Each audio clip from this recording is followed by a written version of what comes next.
Good evening, ladies and gentlemen. Welcome to Sports Talk with B. Watts Entertainment. I'm your host, Bernard Watts. Tonight's broadcast is brought to you by Thurman Sprinter. Thurman Sprinter is available for birthdays, airport shuttle, weddings, family trips, and more. Holds up to 13 passengers. Contact Belinda Davis, the owner, 678-758-4050. That's Thurman Sprinter. Contact Belinda Davis at 678-758-4050. They bringing you and sponsoring the show tonight. We want to thank her for doing that. Hey, we got I'm telling you, I got an exciting broadcast for you tonight, and I can't wait to deliver it for you. I sure can. Like I say, you're watching Sports Talk with B. Watts Entertainment, and I'm your host, Bernard Watts. I got some guests in tonight, and I'm going to get ready to bring them up. And the first one I'm going to bring up is, what's up, Greg? Can you hear me? What's going on? How you feel, sir? Just ate, feeling good. All right. I got another guest I'm going to bring up. We got what's up, Jeremy? Hey, how y'all doing? How you feel, sir? Doing good, man. Doing good. Hey, I got this Georgia connection going on tonight. I want to appreciate each one of y'all for joining me. Like I said, I've been checking y'all out, and I ran across Greg over the 2 weekends ago, and I like his take on Colorado. And I think you do an excellent job, Greg. And Jeremy, I seen you on Instagram. I like what you're doing over there also too. So I'm gonna get this time to y'all to let the viewers know who are y'all and where they can find you at on the social media platforms. Go ahead, start it out, Greg. Well, I'm Greg. Greg said it. It's my channel on YouTube. It's spanning over to Facebook and a little on Twitter. So I'm just a guy. I've been following Colorado. Start off at Jackson State. Pretty much that last year or so, that last year and a half, and decided to kind of branch on out this season with Colorado to go ahead and get my own platform. Got tired of talking to myself, I guess. And, yeah, me too, man. It's been an interesting journey. I didn't have any expectations on how everything would go. I just kind of went at it, and I mean, things kind of took off. So we're looking forward to what it's going to look like this off season and next season. Everything go. All right, appreciate that. All right, Jeremy Robinson, it's on you, brother. All right, so my name is Jeremy Robinson. I'm from Fort Wayne, Georgia. I live in Atlanta, Georgia, and I have the It Factor podcast. I bring on people of all backgrounds, specifically Black people in all professions, to speak about what they do, what's their It Factor, why they do what they do, and in that place, I'm doing this since 2019. Love doing it. I brought on amazing people from athletes, doctors, lawyers, people of all calibers of life, and I just love seeing people do great things. Thank you for having me here today. Hey, I appreciate you joining me, Jeremy. Hey, let's get into the show, man. Like I said, Colorado and Coach Prime. Like I said, I've been a fan of Coach Prime ever since he's been at Florida State. Ever since he got drafted by the Atlanta Falcons, I was a fan of him then. He went on from Atlanta Falcons, went to the Dallas Cowboys, 49ers, Washington Redskins, Baltimore Ravens, and I also kept up with him when he went to Jackson State, and he did an excellent job down there to me. And now he's at Colorado. I'm rooting for the guy, and I hope he's gonna turn. I believe, honestly, he's gonna turn things around. Now they got off to a slow start last year, but they started off at 3-0. Then they hit some bumps in the road. They ended up with 4-8. So we into this season. He hit the transfer portal. Now I'm gonna look tonight. I just want to talk about the offensive side of the ball. Shedeur Sanders. I think he's the best pocket passer in college football last year and going into this year. So I'm looking for big things from him. He ended up with 3,500 yard passing, 30 touchdowns, and 3 interceptions. And I think he's gonna build off that. And before I get into the offensive line, let's talk about the quarterback, Shedeur Sanders. Come on, Greg, start us out. What you think about Shedeur? I think that Shador caught a lot of people off guard. You look at the rhetoric leading to the season, everybody was talking like, Shador's HBCU quarterback, or they didn't even know that Jackson State was Division I. It was like it's Division II. So they kind of played him down, and I think that first game was a statement how he kind of came out and pretty much broke all kinds of records and did the unthinkable. So that it was no better way for him to start off. But I think just over time, I think the challenge they had with the line kind of made him have to be like a superhero, which kind of helped him. So his numbers was really good. Like the first maybe 4 or 5 games, he was in top in every category. So he showed his potential, what he can do without a line. I think the biggest thing this year is for him just to stay healthy. I don't know what kind of injury he had, and could it be something that's tweaked or whatever. But I think the biggest thing is he stay healthy and the line block for him. I think he can do even bigger numbers. He should. He has more experience. So I expect to have a Heisman type year. Yeah, I agree with you on that. I'm looking for him being that Heisman running this year because, like I said, a lot of people, like you said, a lot of people just didn't give him the credit because he was playing at Jackson State. And now that he came to the big stage in Colorado in the Power 5 conference, and he's doing better at Colorado this year than he did at Jackson State. So, come on, Jeremy, jump in on it with me. What do you think about Shador? I would say I've been watching Shador since high school. So, like, seeing him matriculate to go to Jackson State and be amazing. He's been an amazing athlete there. I mean, I'm glad to now see that HBCU athletes can be transitioned to those D1 athletes at a bigger D1 school and be able to play out like Shador did. This year I know it's going to be amazing. They just went out and got one of the number 1 offensive tackles, left tackle. So that's going to be amazing for Shador. You don't have to worry about those type of things. But also, Shador is the best quarterback in college, like you said.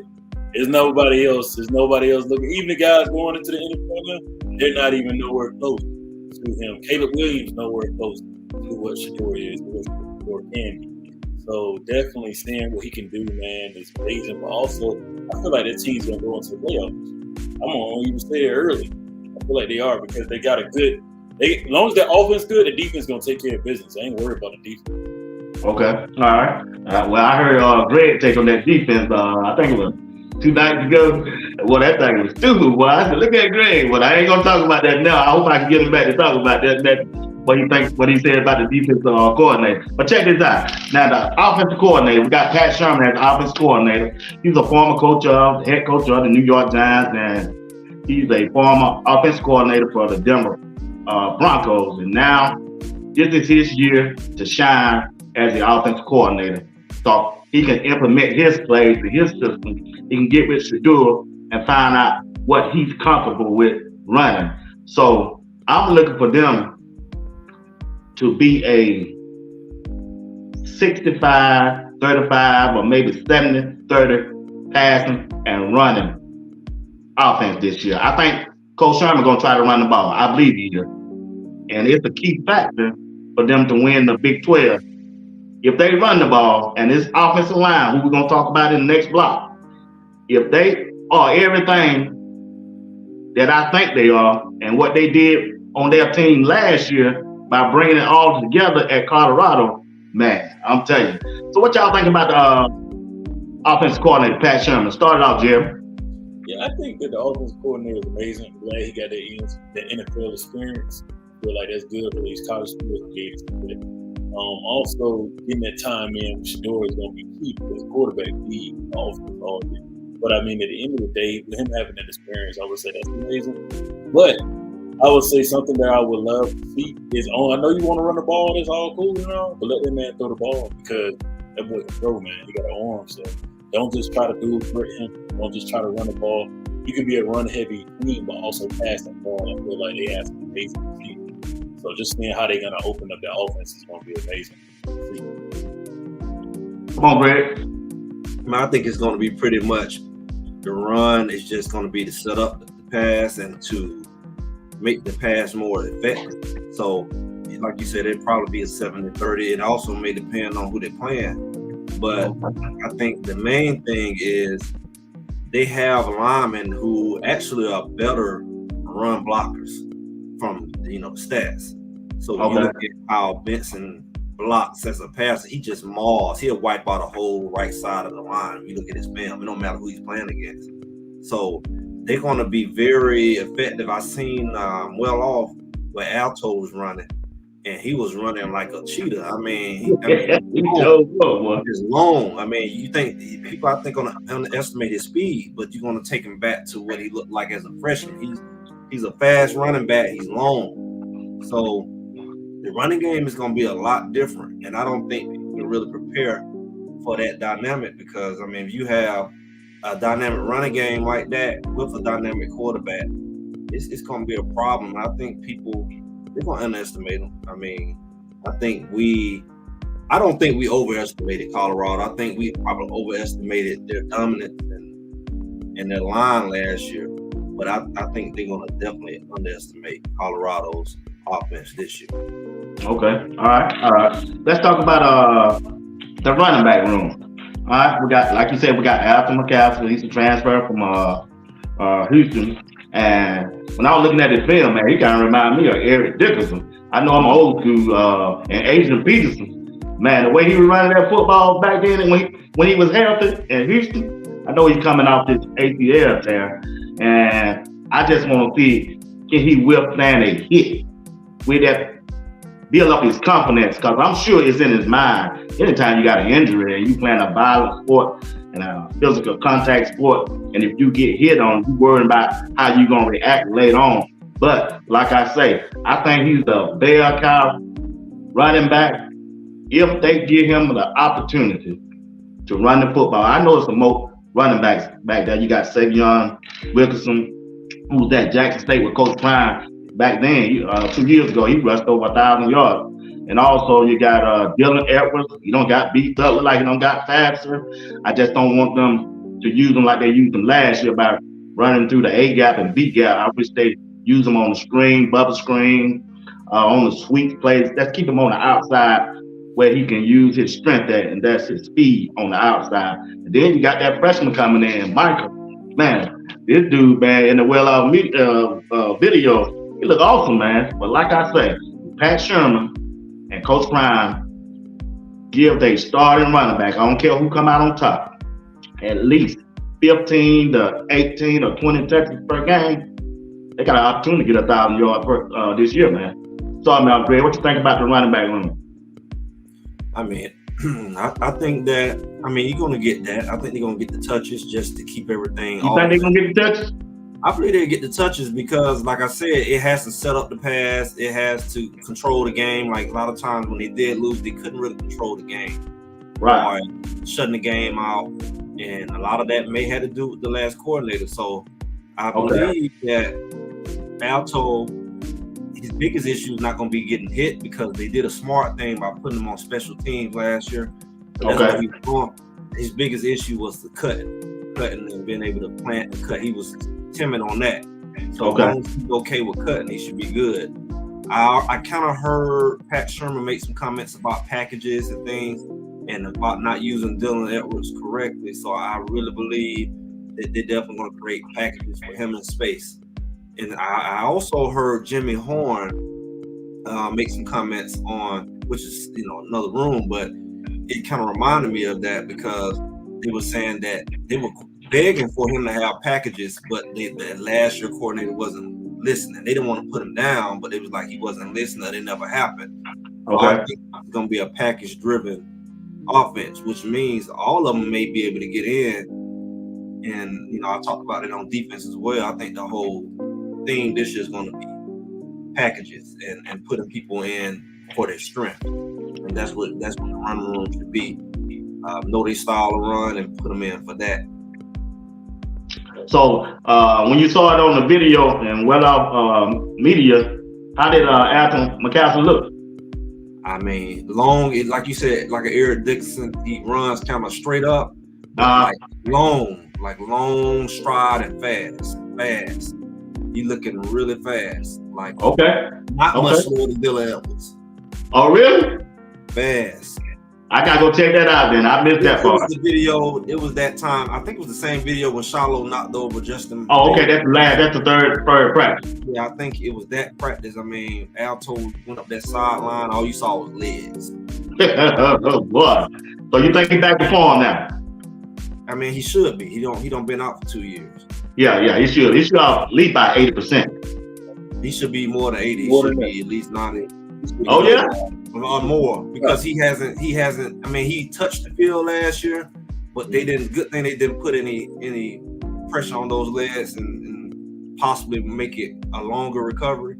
Right. So the biggest issue is going to be how he feels about cutting and planting, and he got the off season to figure that out. Okay. All right, Jim. What you think about that running back room? I would say that's amazing that they did bring in a new freshman that's coming in, man. It's amazing because he's gonna take some of that load off those older guys. And also, just see my guy come back after these 2 years, man, they're gonna get better. I don't know what he can do. So just seeing what he can do in practice, seeing what he can do now, I can't wait to see him do it. I think that the biggest thing is you want to make sure that those linebackers are, like you said, built around their strengths. You don't never want nobody doing something that they ain't good at or something. So I feel like having those different diverse running the ball, they're gonna do very amazing. Okay. All right. Let's talk about that offensive line, man. You know, Coach Prime went in that transfer portal, Greg, and last year the line just didn't hold up, man. Big Tank didn't hold up. Savion Washington, he did good starting off, but when he got injured, he just couldn't go. And Coach Prime brought in that All-American freshman, but Jordan Seaton, man, I was looking at some videos, man, he was pancaking folks out there, man, that well-off vision. I think he's gonna be the best offensive lineman on Colorado this year. Between him and Benson, I think Benson's gonna be the captain of the offensive line. But Jordan Seaton really impressed me so far, man. He know how to carry himself in an interview. Look like he know how to carry himself on and off the field. And where he came from, IMG, they turned that dude into a man. It look like Coach Prime is going to take him to another level. I just think he's going to be awesome, man. So, Greg, what you think about the offensive line? I think, like you said, the run is going to help them because you always dropping back. They need to be caught off guard. They need to have, concern of where you can come off that ball on them sometimes, keep the defense off. So running the ball will help all of them. I think that Benson should do well. I think Tyler Johnson he's going to do well. My biggest concern was depth. I didn't really want people to run people into the portal because they're not starting. Like I said in some of the videos, it's like, we got to take a different perspective because injuries do happen. People do get tired. Stuff happen. We don't want to make people feel like if I don't start, I got to go because they all going to play. So right. That's my biggest concern. And I hope that some of this stuff get back to them that even on both sides of the ball, you kind of have to take a better team attitude. We don't want people to feel like if I don't play, I'm going to have an attitude, I'm going to be jealous. It just needs to be a more unified front. Jim, what you think about that offensive line Coach Prime done put together? I agree with Greg, man. They got to be able to come to so I play offensive line myself. To be honest, having rotating linemen is a major thing. I hope that they can get those lines on it now. Get at least 3 or 4 outside of that to be there for them. Because people don't get hurt, the things gonna happen in battle. But I say outside of it, you got to be kind of prepared for whatever happens. You hate to say, I ain't playing, so I'm not gonna come out here and block. Also, when it comes to the run game, you got to be there for those running backs. Also, the pass program, you got to be there. So those are some of the things I'm ready to see. I would have loved if they was able to go out and recruit 2 players that play together. That was something I was telling my friends about. It's like they could have got a guard and a right tackle together. Like that would have been dope. That would have been an ideal thing for somebody that has played time when they went into the transfer portal. But just seeing who they have got, I feel like they will be okay. But I just got to see some time. I got to see.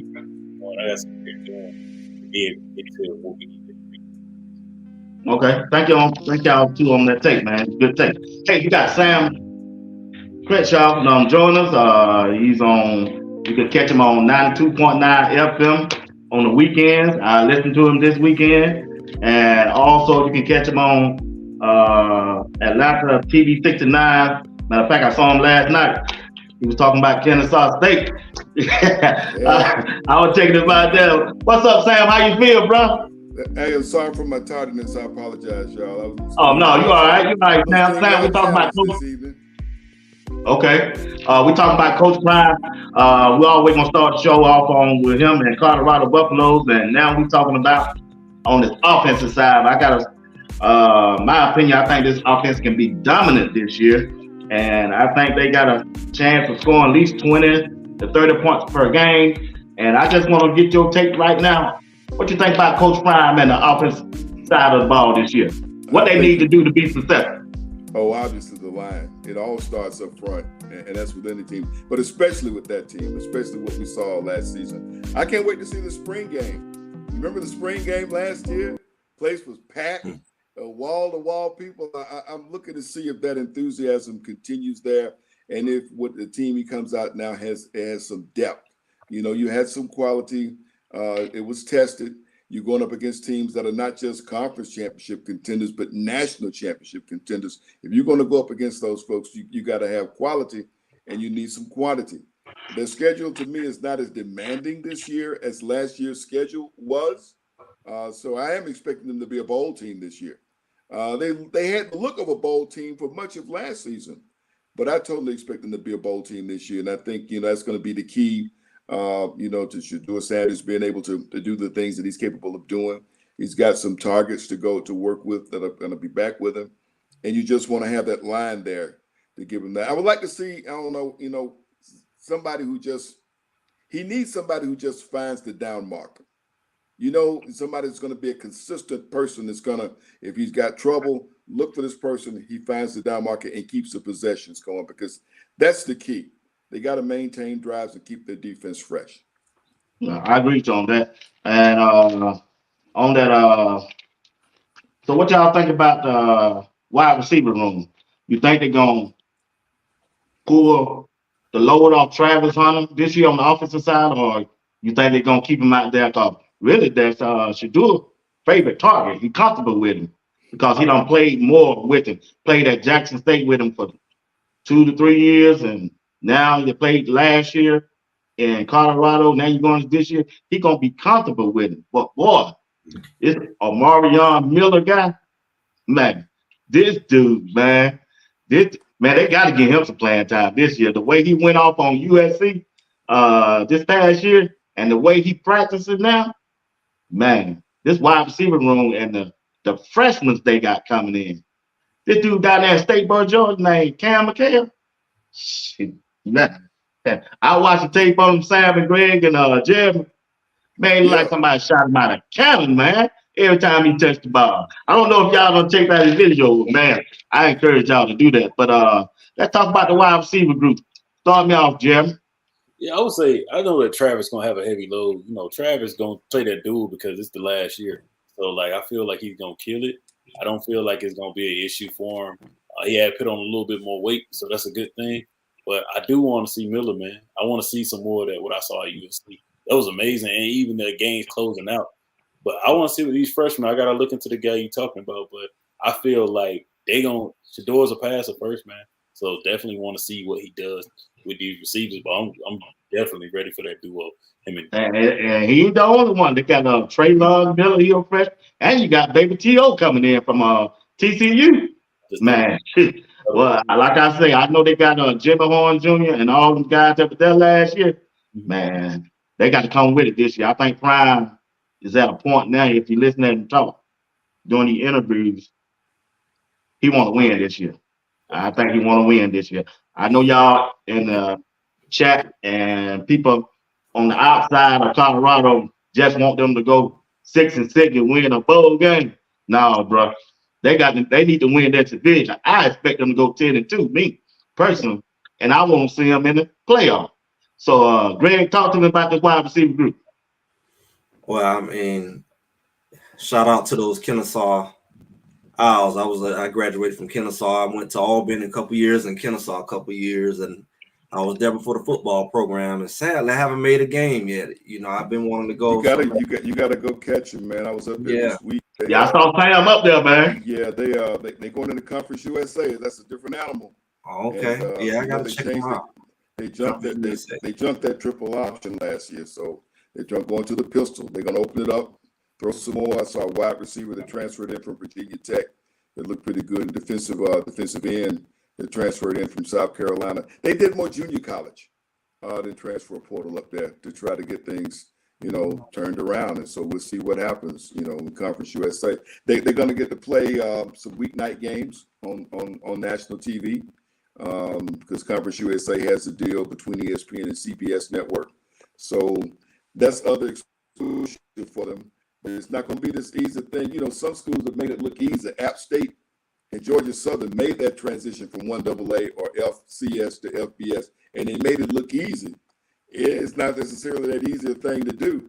And Kennesaw State, is seeing some of that. Yeah, it's not that old of a program, but I mean, I definitely think from what you were describing about what Shedeur needs in that reliable receiver, you just described LeJontay Wester. He's going to be that guy who's going to be a lot like what Travis has been. That he's going to be the one that gives Travis a break because that guy is extremely quick. He's extremely sure-handed, and he runs exceptional routes. Oh man, I agree on that. Pro level routes, very smooth out of routes. He's not doing banana out his routes. He's always open. He didn't lead the conference where he come from for no reason, and he probably missed half the opportunities he could have had because the quarterback just wasn't able or wasn't smart enough to get him the ball. It didn't matter who he played against. So we're talking about that guy. You definitely gonna see Miller out there, Mario Miller out there. He's doing his thing in the camp. So he stay healthy. He's going to be out there. He's going to be probably out there on his own on the island over there. You definitely going to see packages like we already said with Jimmy Horn, those maybe some jet sweeps and motion and all of that. And you definitely, like you mentioned with Mikhail, I believe Draylon Miller is even faster than some, those two freshman receivers. Oh, yeah. Miller is bigger. They call him, baby Debo Samuels, and he's big and he's fast. And I didn't know he was fast. I know he's big. I know he's fast. Away. I mean, he pulls away like a Dylan Edwards pull away. He got a lot of speed at receiver, and he's big. So both of those guys is fast, and Draylon Miller may be even faster. I don't know. Wow. But he's bigger. And you watch his tape, it's like, oh my goodness, he can turn a corner like how Dylan did at TCU and just pull away. Oh yeah, 15, 20 yards. So hopefully those guys play, and because they that talent is there, even it's just getting them ready for the next year because a lot of these guys are going to be moving on. So preparing the next group, next season is going to be important. But they can come in and play. So they have the weapons at receiver that you don't have to depend on Travis. And you also have enough guys on defense that you shouldn't have to. So the whole goal, I think, this year is for everybody to be fresh because we see what happened last year with Shedeur didn't make it. If you had made it to a bowl game, he wasn't going to be able to play. He's just not getting healthy. Right. We also seen the same thing with Zay Weaver. Zay Weaver missed the combine pro day, all the opportunities he needed because his shoulders were messed up. We didn't know. So if they have a more effective rotation, these kids can make it through the season and actually be ready for the playoff. If they don't, we're gonna drag through the finish line, and you're not gonna be at your best if you do make it. So it's gonna be very important that they rotate those guys and use different guys to keep everybody fresh and healthy.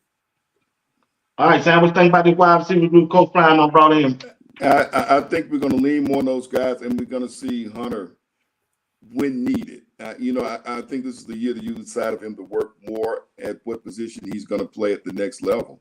And I think that's what in an ideal world, you would sprinkle him in, but most of the people that we've mentioned, Miller and Horn Jr., the people who are reliable wide receivers who've been a part of this for a while, and bring them in and bring Hunter in on occasion. I don't think you can't keep him on the field the entire game.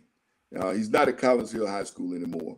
And the goal of this year is to get him ready for the next level at the position that he's going to play. We're thinking it's going to be corner. So, we find out if it's going to be corner or wide receiver, but I think that's the big goal for this season. And if you have enough talent there, you should be able to do that. And so that's the thing I look to see this year with him. You know what you have. You know if he goes out and puts up impressive numbers, he's going to get Heisman ballot votes. That would be remarkable to have him achieve that and to represent the Colorado program and what Coach Prime has done in that way to receive that type of recognition. And so, I mean, I think you put him on the offensive side when you need him, but you get him on that defensive side of that. If that is the side of the ball that he's going in to play at the next level, he needs to really get his work in over there this fall. Okay, check this out. I'm gonna start with you this time, Jeremy. Which position is more important to you on a football team? The offensive line, the defensive line, or the skill position? Offensive line. I'm gonna be a little shaky on that because I played it, but also I would say just seeing the things that happen with the offensive line, that means nothing don't happen without them. Nothing happen without the trenches. So at the end of the day, you can have the greatest skilled players, but if you can't get the ball to them, nothing can happen. So definitely, I'd say the offensive line the most important. Okay, hold on for y'all. Hold on before you go. Next, Sam, then Greg. Got a Harrison family say, Greg, I'm happy to see you on here. Hope everyone join you on Sunday. So what time you go live on Sunday? Sundays. Yeah, pretty much like around about 12:30. Okay, I'll check you out, bro. I'll check you out. Okay, Sam, what you think? What's more important to you? But I think our offensive line. I mean, having worked and followed the Georgia State program here, I know the difference it made for them when they were able to establish an offensive line. In the early years of that program, the quarterback was back there running for his life, and he was setting records throwing the ball because they couldn't get a first down on the ground. And that's one thing that Sean Elliott did. He established some toughness, and they went up and they beat Tennessee up in Knoxville, and because the offensive line established the line. So I think that's it. With Colorado, you want to see some versatility in that line because you want to see a running game, and that's the other thing that's gonna help Shedeur out. If you have a reliable running game to change things up, that's going to open things up even more for those talented wide receivers. So the O-line, to me, especially in this situation, Coach Brown's situation, maybe it makes the big difference. Okay. Another question. If you don't look at the schedule, I looked at the schedule. I keep looking at the schedule. I'm looking at the home games and away games. And the Big 12 is really not like it used to be because Texas not there, Oklahoma's not there no more. I think this thing is wide open for Colorado, at least, to play in the conference championship game. So, what's your expectation for Coach Prime and the Colorado Buffalo this year in the Big 12? Come on, Greg, start us off. I think the key is, like we said, is to have them be healthy. And like we talking about, what's most important is definitely the offensive line in this case, because Shedeur needs to be able to play and he needs to be at his best. And how do he be at his best? Get hit as less as possible and make it to those late games where they can make a run for the championship and go to a playoff bowl, whatever you want to call it. But I think that like I've been saying, I think that 7-5 is not good enough because that's really what they was to me. That was the caliber of team they were last year, even though the record had some other things to say about it. But I think that at this level, with the type of talent they have, I think 10-2 at the least should be. I don't think they should settle for losing more than 2 games because then you got to look at who you letting beat you. Like, okay, how many people in the conference you feel should beat you at your level if you're playing the way you should? So a lot of people saying 7-5 and 8-4, and it's like that's not impressive when you got 2 Heisman caliber people on the same team, 2 top 5 people on caliber team at the same time. Right. And you're gonna have a lot of guys. You're gonna have probably a good 7 guys get drafted. That's not. We're not talking about somebody who's gonna go and be a free agent. You might have almost 10 guys come off this team when you look at it as a whole.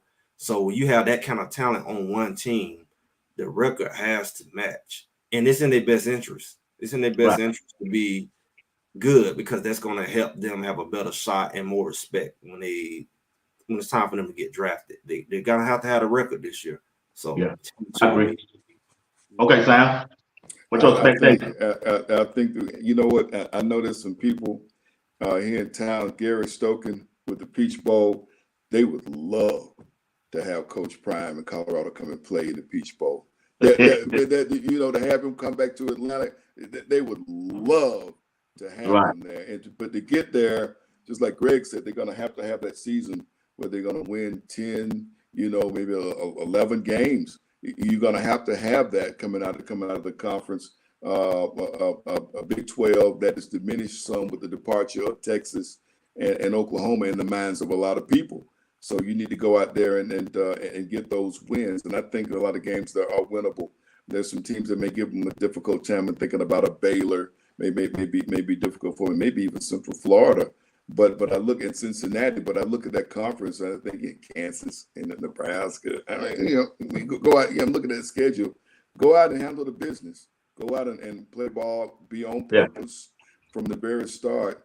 And we'd love to see them here for New Year's. That would be fantastic. Right. All right, Jeremy, what you think?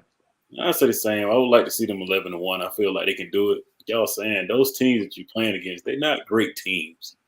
So let's see what y'all can do with these amazing people that y'all got. Because like Greg said, these are people that are going to be big in the draft. They're going to have a big number, like one of the biggest numbers Colorado had in years. So, definitely you got to prove yourself out there and just stay healthy.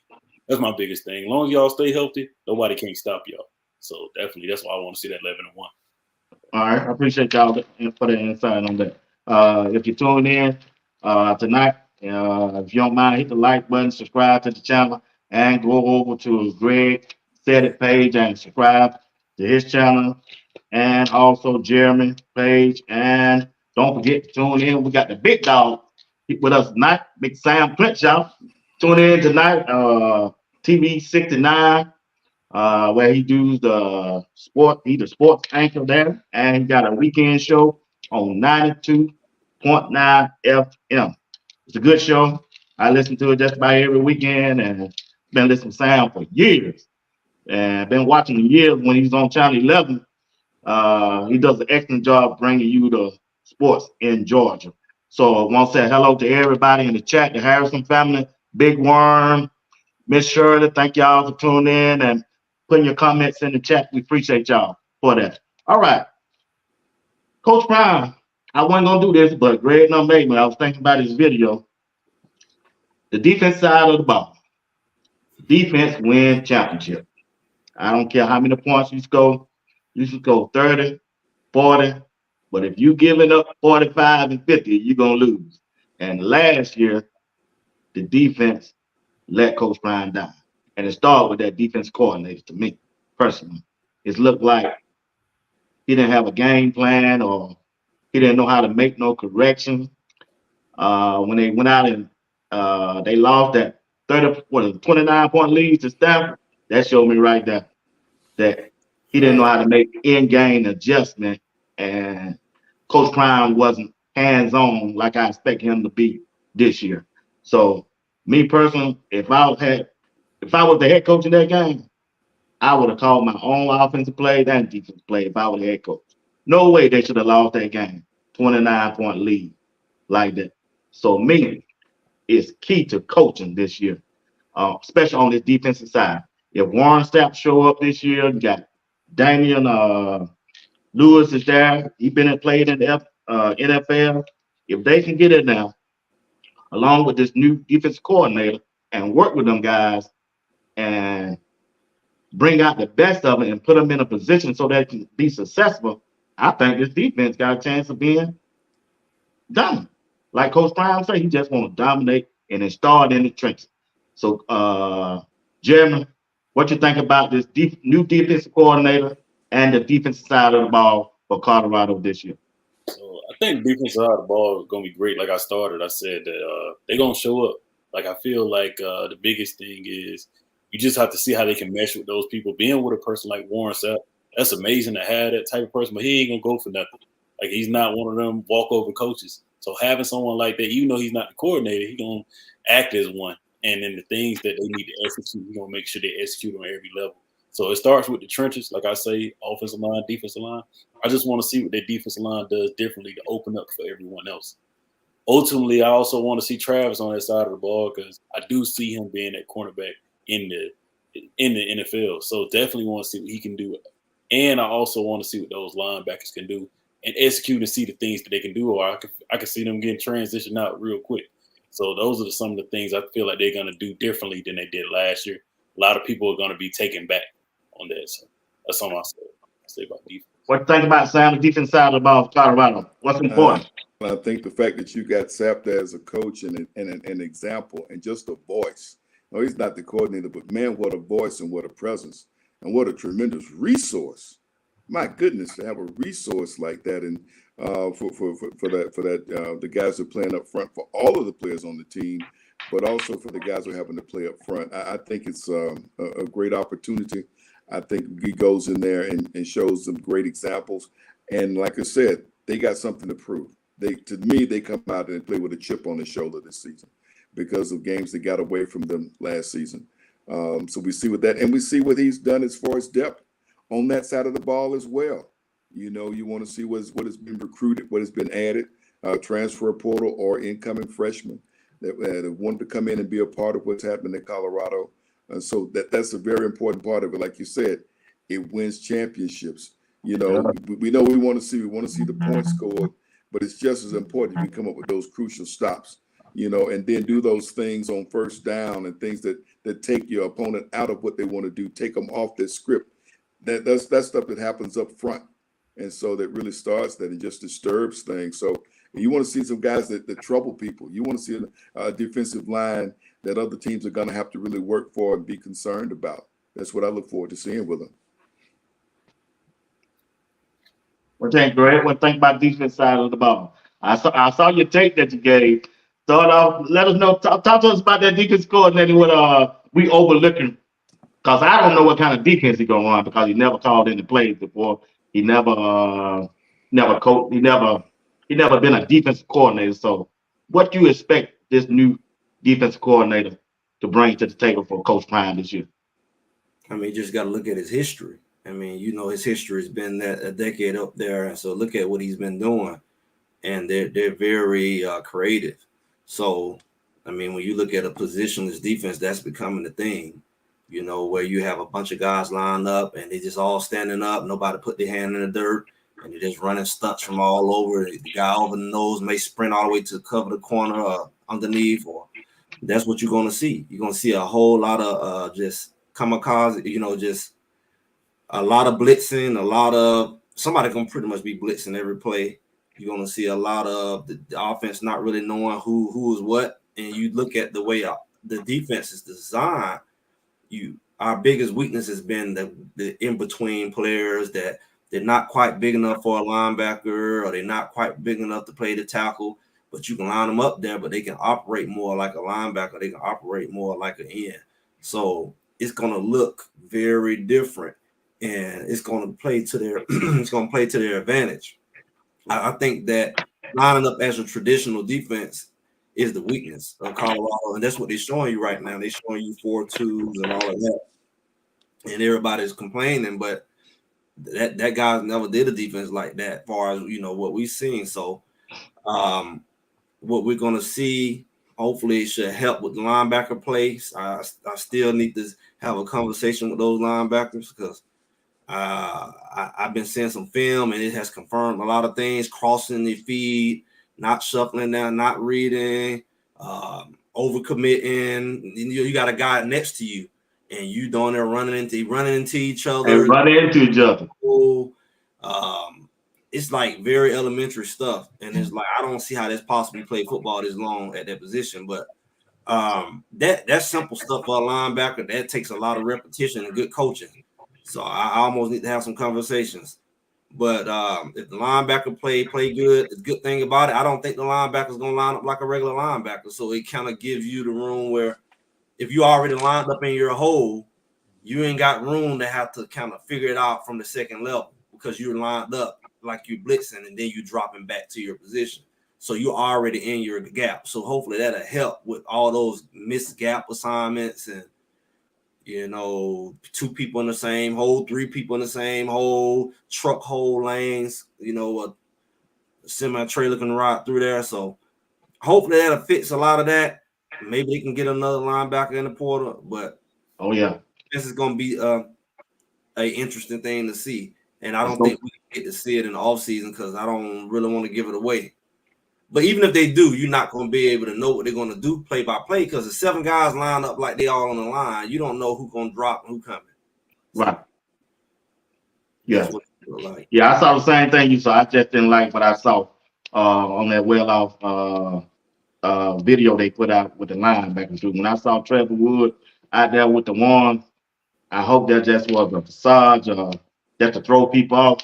If they go with that lineup they had with Trevor Wood back there, they're going to be in trouble this year. And I think, me personally, from what I saw last year and so far on tape, Coach Prime got to come out with that money, go give him a linebacker.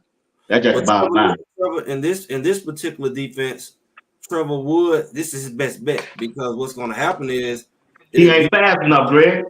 He ain't good enough. Like another safety in the game. You know, he's not a true linebacker.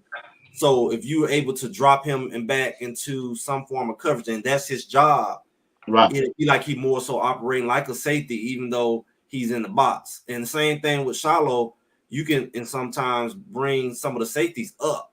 And they're in the video, I don't mean to cut you off, but in the video, they got Shiloh playing way back. Yeah, but I think if he plays more to the line of scrimmage, he'll be more effective to me. Cause he about the hardest hit on they got over there. Yeah, he hit him now.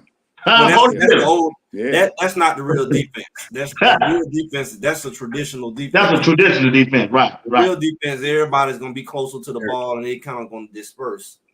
Okay. So they'll be able to blitz or they'll be able to disperse, and you won't know if they're coming or going. That's why it's gonna be to their best benefit because they are undersized. Yeah, they still a little bit undersized. Read and all that. So you don't want the offense to be able to sit back and pick them apart by saying, "Oh, he way back there. Oh, Trevor Woods is in the game." So you don't know if Trevor Woods lining up. Is he a safety or linebacker? Right. In the position. Yes. You don't know. Right. Okay. I go with you on that. But what you think about BJ Green, my Arizona State? Jeremy, if you know anything about BJ Green, the transfer. I don't know about BJ Green, man. You don't know anything about him. You know anything about him, Sam? Just heard the name, but I don't know a whole lot about him. But I've heard about him. What about you, Greg? I mean, that's the guy. He come from Arizona State, and he actually is from. Well, he lived in Atlanta. He's from the Atlanta area at some point. So yeah, he played for the Little Truth team program back when he was a young dude. And actually, I forget what high school he went to, but he's definitely from the Atlanta area. I think he went to McEachern or something like that.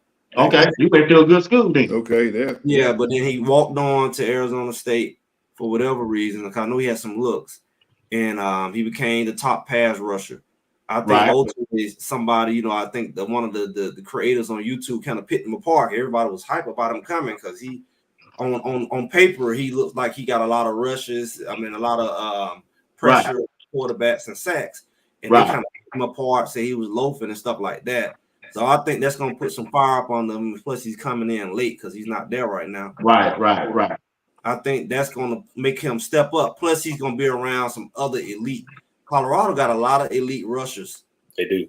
They really don't see this thing coming. That dude Sam Ogalaga, boy, his film work. I mean, cut you off. Sam Ogalaga film work, man. This dude, man, and he from LSU. The dude came from LSU. What about New Mexico? Will Walker? Oh yeah, when they big dudes. Okay. Yep. When he get with Sap, he getting use his hands. I mean, he's a huge edge rusher. I mean, he's like 6'6". Come out the edge. Wow. And he's athletic. He just got to work on, So you got way more. And as long as they rotate him, you got way more talent coming off that edge. Okay. A lot of pressure on quarterbacks. So this positionless defense is going to be a problem because the quarterback not going to have time to read like that. And they're young. These quarterbacks are young, so it's going to be a lot of sacks. It is a whole lot of sacks. Okay. But the teams that they plan to get, they mostly known for running the ball. Because if 4 of the 5 teams on their schedule got running back that rushed over 1,000 yards, and the guy on Oklahoma State, he rushed for 1,500 yards. So my question is, will they be able to stop the run?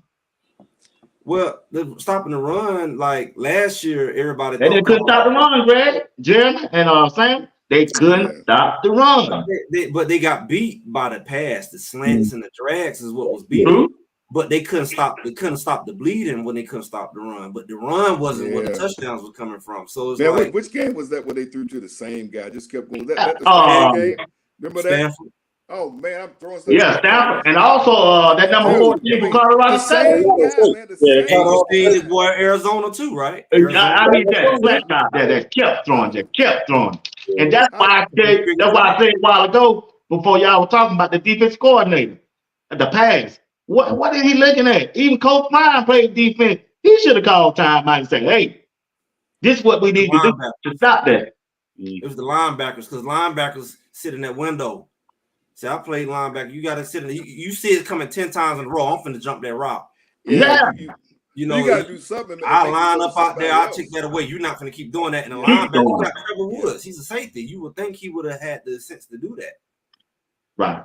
Yeah, that threw me off that they kept doing the same thing over and over and over. And especially in that UCL game, Chip Kelly just kept running that play. He kept running that play, which is a good coach. Coach find your weaknesses and hammer it. Yeah, that's after they took Shiloh out the game, though, right? Because they weren't doing that mess with Shiloh's in the game. I said, man. But like I say, man, I think Colorado gonna do good this year. I'm rooting for them, and we're gonna stop it right now and move on.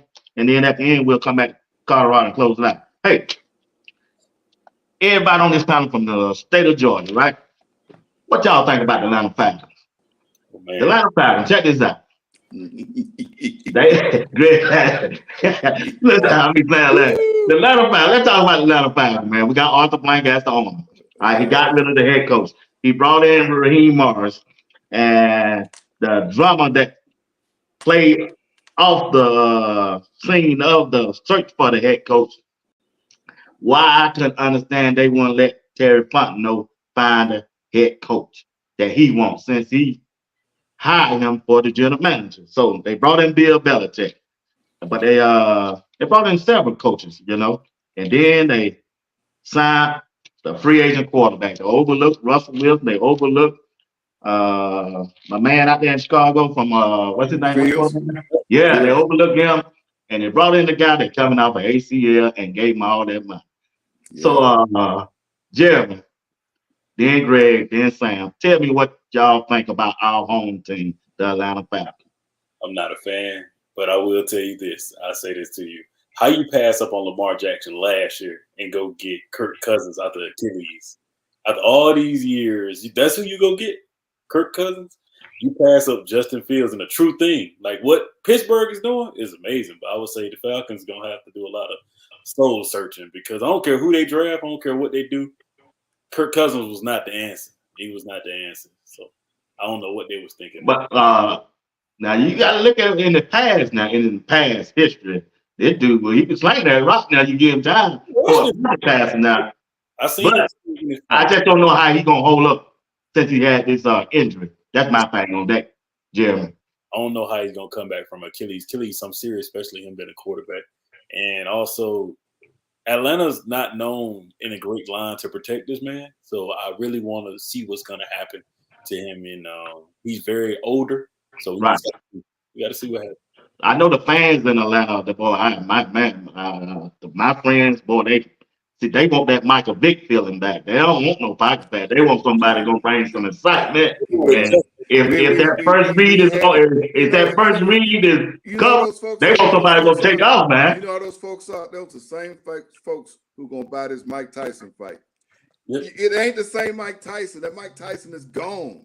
Michael Vick is gone. If you weren't here, you missed him. I'm sorry. I was here. I saw him. You know, but people who missed it, you missed it. You know, there's not another Michael Vick. I mean, Lamar's the closest thing to it, and he's up in Baltimore. And, you know, Justin Fields ain't Vick. You know, he's not. Nah. So I'm just saying, you know, we had that player here. You know, we didn't accomplish the things we thought we were going to accomplish while he was here. We miss having that type of player that the rest of the country wants to see. I mean, I was working at 11 Alive, and we were the Falcon station partner. We traveled with that team. Man, it was like traveling with Chris Brown or something. It was like, traveling with The rock it really star. was. The plane would land, everybody would know what hotel I mean, it was unbelievable. And then you go to a visiting stadium and see everybody wearing the jersey of an Atlanta player. See, here, we always showing up in the jersey of somebody else. That's what we do here in town. Whoever the hot player comes to town, like right now, Hawks are playing Boston right there. You got a bunch of folks wearing Tatum jerseys, old Larry Bird jerseys. That's because we don't usually get that player here, and Vic was that player. And so I don't think that happens again. We got to go with who we got. I think we're going to win, but it's going to look more like Matt Ryan wins than Michael Vick wins. All right, Greg, what do you think about the Atlanta Falcons? All right, man, that's Atlanta. They piss poor with money. I mean, you spend that kind of money on the guy who they say he's not going to play the first 6 games. Yeah. So like, man, I heard that out there. What? Yeah, and so you spend that kind of money off of half a season, like they just wasteful with the money. They didn't do like Pittsburgh and get 2 for 1. So they don't know how to bargain.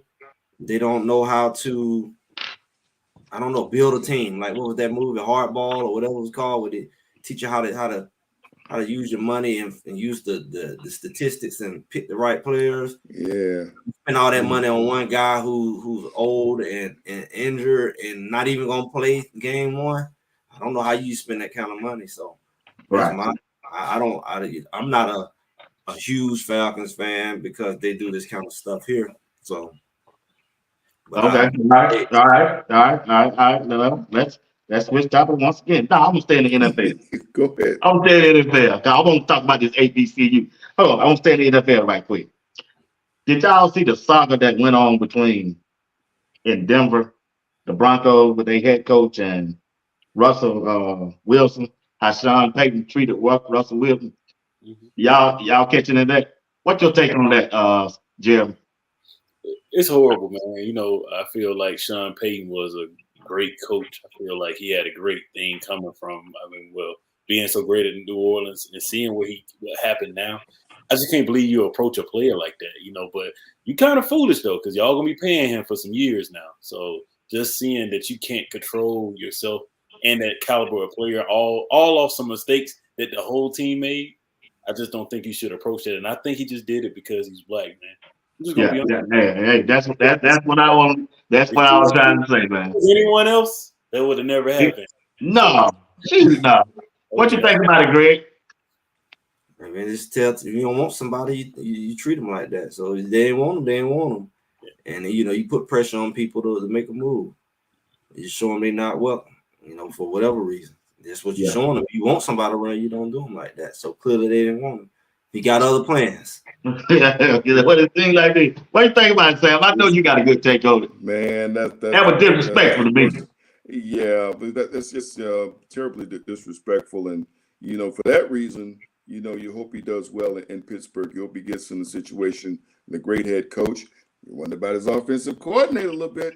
But they got the Atlanta Falcons head coach at their offensive coordinator. You know what I mean? But I think he has some tools around him to work and a great head coach. They just picked up Cordero Patterson, which, some Falcons fans hated to see him leave. Here's a guy that came to Atlanta knowing what he was coming into. He knew it was coming into a rebuild. He knew it was going to be difficult. He wanted to come to Atlanta anyway. And I think the fans who really appreciated the effort that he gave to try to lift the team up in spite of the situation with them, in spite of the fact that they couldn't, spend money, they couldn't do anything, their hands were tied. And it seems like, that's the business of football. It's the business of football. You would like to see him be a part of what's happening now, considering that, you have these other pieces. And if you have a quarterback that can sustain and get you some wins, be a part of it. But he's going to Pittsburgh. And guess what? Steelers get to play at Mercedes-Benz Stadium this year, so we'll get to see him. Oh, you're right about that. You're right about that. But I like Russell Wilson. I was hoping they bring him to the team. But check this out. All right. If you're tuning in, don't forget to hit the like button, subscribe to the channel, and go over there on Greg Said It and subscribe to his channel and check out my man Jeremy Robinson on Instagram. I'm telling you, he got some good tape. Boy, you bringing in them NFL players there, Jeremy Robinson. I'm checking you out.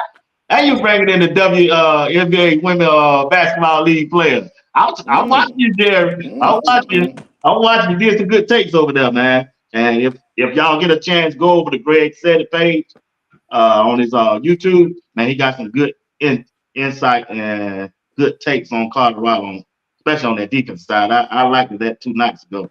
Hey, Sam, what's going on in the University of Georgia Bulldog program where all these incidents keep coming up? They got the running back just came in, he got charged with a DUI, and he was predicted to be the starter.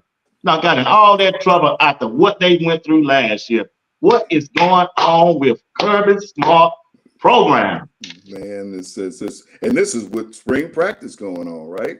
You know, I could see it if it's that time, you know, a month ago when everybody's had a little period where you just lifting and running and whatnot. But you actually on the field some days. But you know, what you're going to do. And this is a player whose brother played at Clemson, who, oh, by the way, is who Georgia kicks off with, right? In Mercedes-Benz Stadium. That's the first game they play this year against Clemson. That's always an adventure. Hey, Kirby Smart came out before the media this week. He just said what he always says. You know, the school is going to hand down what they do, and the team's going to do what they do, and that's it. That's all that's going to happen. And, you know, you give people keys to cars and you don't put any type of restriction on them, is what you're going to do. I mean, and there's no making an agreement across the board at other schools. I guess if you don't give kids the key to the car, they'll hit the transfer portal and go to somewhere where they're giving the keys to the car. I guess, you know, but that's the thing. What do? Do you say, okay, man? I mean, he could have his license suspended, and so it would make a difference. You have to give up the keys to the car anyway.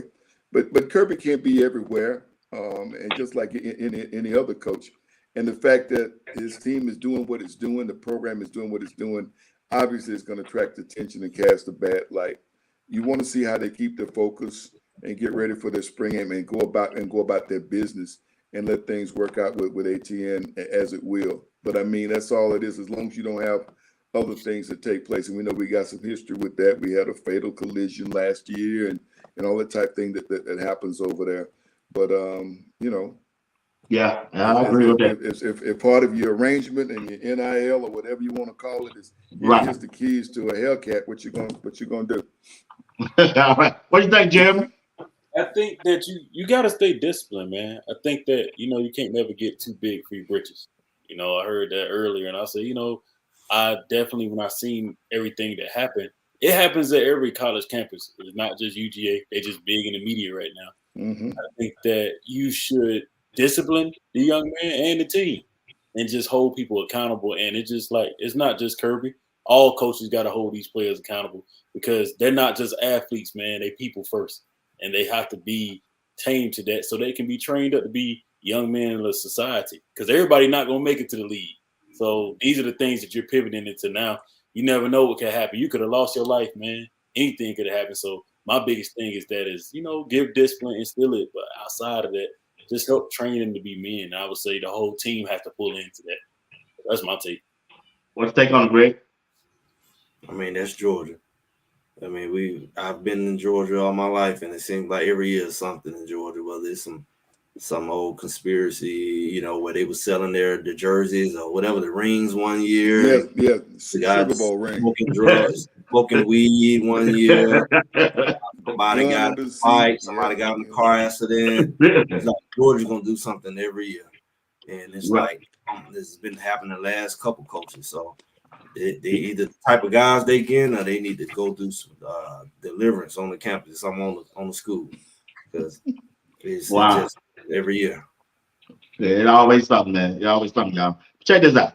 The NFL approaching this NFL draft, right? They got the teams out there need some quarterbacking, man. Need some quarterback. They need a quarterback. They need a quarterback. But check this out now. The support out there. This dude from LSU is coming out. I had my notes on what he's drafting was. So who you think the best quarterback in this draft this year, Greg? Is it from USC or the dude from LSU? Well, I mean, either way, it's going to be USC because that's what they put it as to be. I guess from a pro style quarterback. And the LSU, he probably Jalen Daniels and Caleb Williams.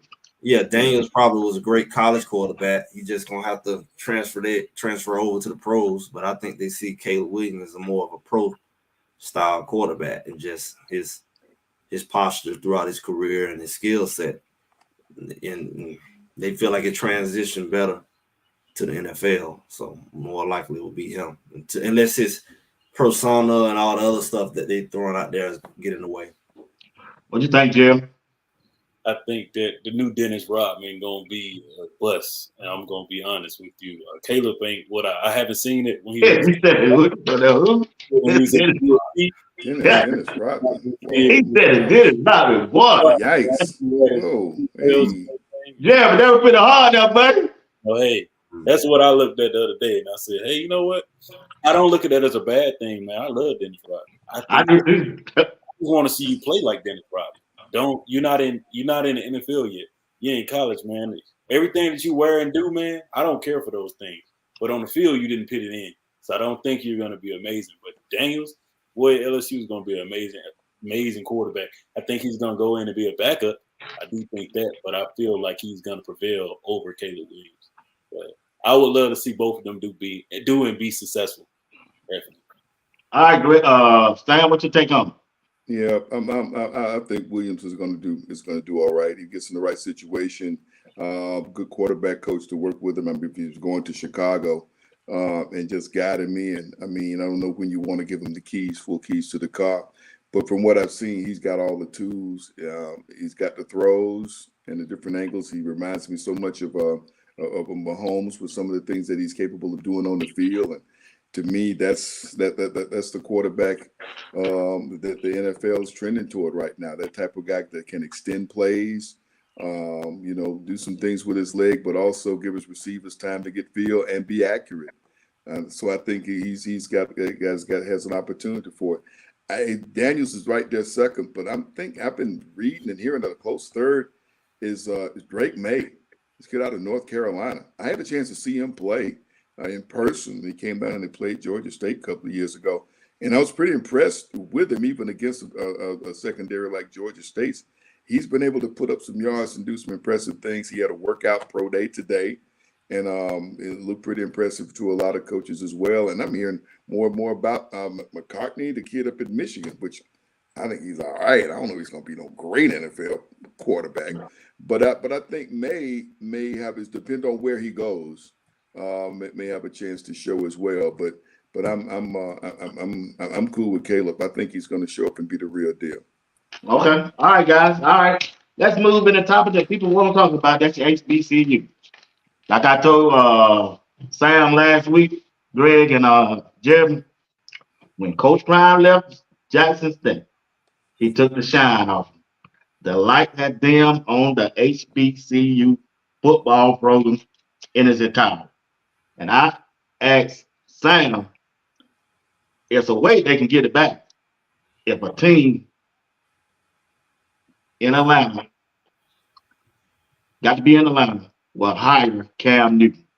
Jerry, how can the HBCU family get that shine back with Coach Prime put a damn on at the same level that he was at?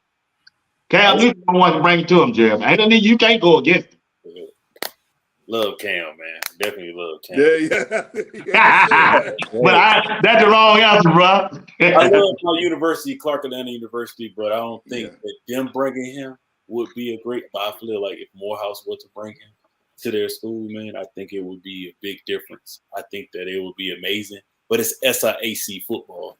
So I'm from Fort Valley, Georgia. If Cam goes down to somewhere like that and dominates, like they just dominate, it's be a great team. We can see what can happen. But you also got to see what caliber they're gonna bring. Everybody can't be a Deion Sanders, and I don't see him going to be a head coach anywhere.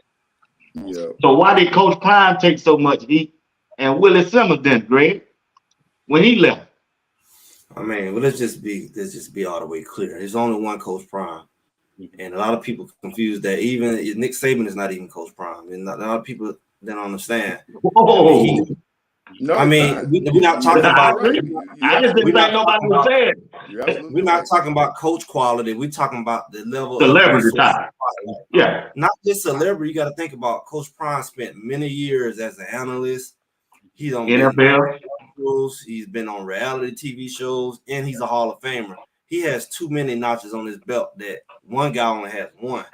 So Cam Newton is not Coach Prime in any form or fashion.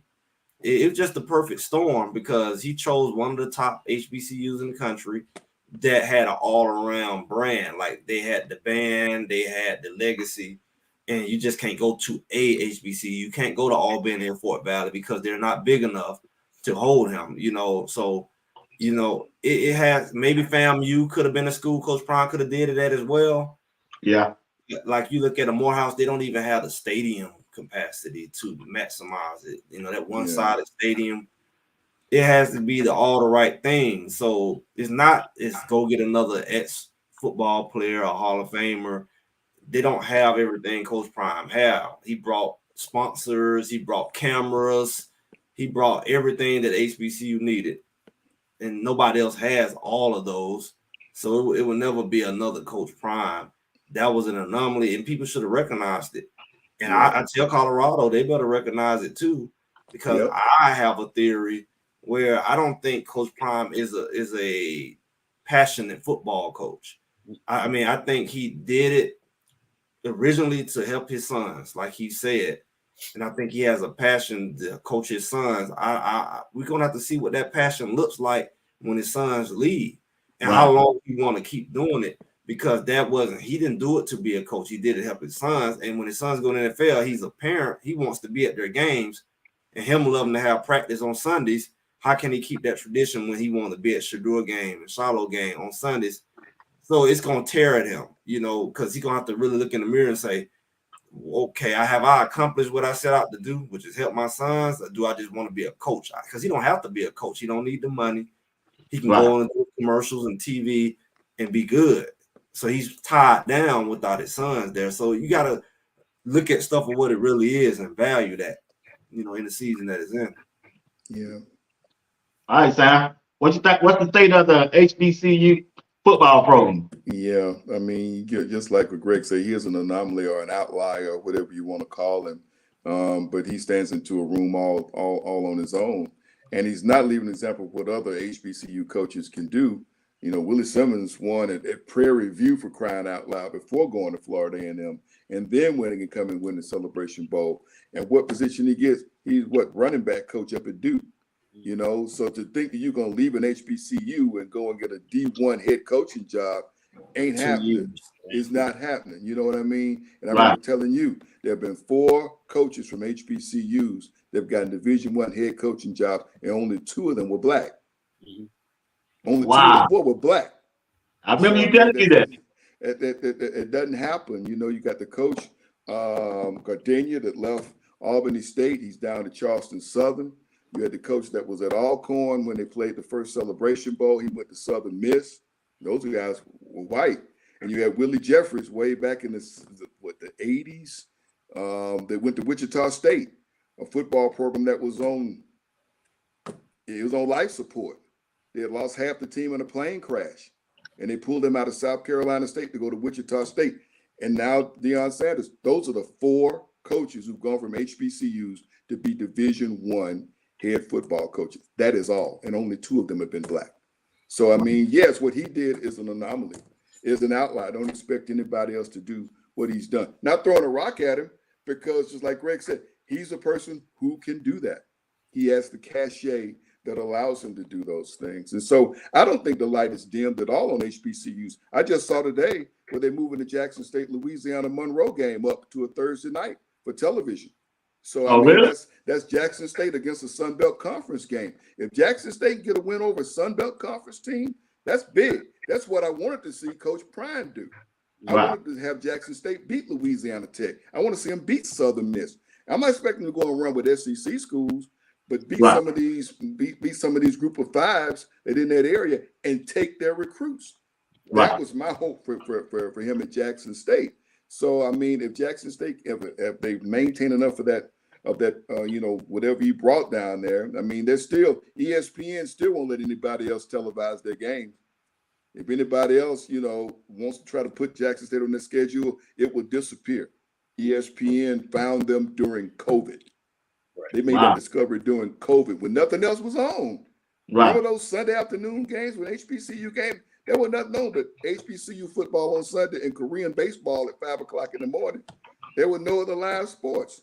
And so ESPN said, man, this is like a reality show for us. And even with him gone, they're clinging to that. The fact that you got a stadium that can seat 45, 50,000 folks, and they fill it up on a lot of Saturdays, it's pretty amazing. It's up to the other HBCUs to find their way, and everybody can't get a Deion Sanders. I mean, I think, Eddie George up at Tennessee State, he's doing a good job. He's getting attention to them. They're picking up checks. They went to Notre Dame and got a big check, played national TV. He's a known quantity in Nashville. He can go up in those skyscrapers up there because he played for the Titans, and he can bring money down for them. This is the third year for him up there, and let's see what he's able to do, with that program. You want to see it move and make some progress. But, we've seen an example, and the lights are on. There's still television contracts that have value now that in the past we didn't think had value. We got to make the most of it. Okay. So, Jeremy, what's going on with the Fort Valley football program, and Clark? I would say, Fort Valley has a different program, way different program than Clark. I grew up around it, had an uncle that played in it, and I would say that at the end of the day, he went to the Dallas Cowboys from there. I've seen multiple players go to the NFL, and even to have one on my show, and Shamar Bridges, I would say that to see Fort Valley State do the amazing things that they can do, even some players may come out this year. Those are the things that we want to see at Fort Valley State. And Clark, man, basketball school just won the SIAC championship. Mm-hmm. But as far as football, they brought in a new coach. So I do want to see how that meshes. So it's going to be a rebuild this year. I would definitely like to see what's going to also happen at SIAC, because I would say Benedict's coach left to go to South Carolina State. So I want to happen. Yeah. I ask you, Jeremy, do you think you see anybody from the conference going to the MEAC? MEAC is looking for some members. And I understand that Morehouse was being really looked at when they were considering Hugh Jackson. Yes. They were considering Hugh Jackson, and part of that deal was them going to the MEAC, which Morehouse is not equipped to go to the MEAC. So maybe Benedict, to me, it might be the program that they might pull because it's closer to those schools in that part of the country. I don't know if you see somebody else that might make that move. I would love to see Fort Valley, because Fort Valley has done amazing things. Albany State as well, but again, they're not close. So I would say it would be Benedict, but we got to see what they do this year to see if they will sustain to be able to make that move. But definitely thank you for asking about that, because I think that HBCUs, the light hasn't been dimmed. I got a guy coming on next week, Ian Wheeler, great running back that plays for Howard, that's basically about to go to the league. We all know, hey, you may not get drafted, but you're going to go in there and do amazing things. So a lot of the guys I've been able to bring on that have the HBCUs, they're still in the league and they went to HBCUs. So I know that they're going to be great, man. And it's only been from 2019 to now, 2024. So right.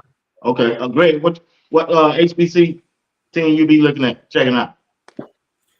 I mean, I went to Albany State a couple of years, and then I went to Kennesaw. And and that's a long story. My mom actually went to Fort Valley. So, being in Georgia, a lot of these schools recruit here, especially in DeKalb County, where, Savannah, Fort Valley, Albany kind of go heavy. So a lot of our people went to those schools, but I haven't been watching a lot. I think I watched I watched Jackson State when Coach Brown was there. But before that, I primarily dealt with the local. I'm familiar with Clark, Atlanta, and Morehouse, and of course the SIAC. So, never really got a lot into the MEAC, except probably when I played, and they were recruiting and things like that. So, I didn't watch a lot of it this past year. Kind of focused more on seeing what Colorado did. But most of my experience is local. Just Okay. Sam, what's going on with Kennesaw State? Wow. getting ready for Conference USA, and it's going to be hard. This is their 10th year of football, and you know they opened up with success. I mean, almost from the beginning, they were 4 seasons they made it to the playoffs. 1AA, 3 years they won conference championships.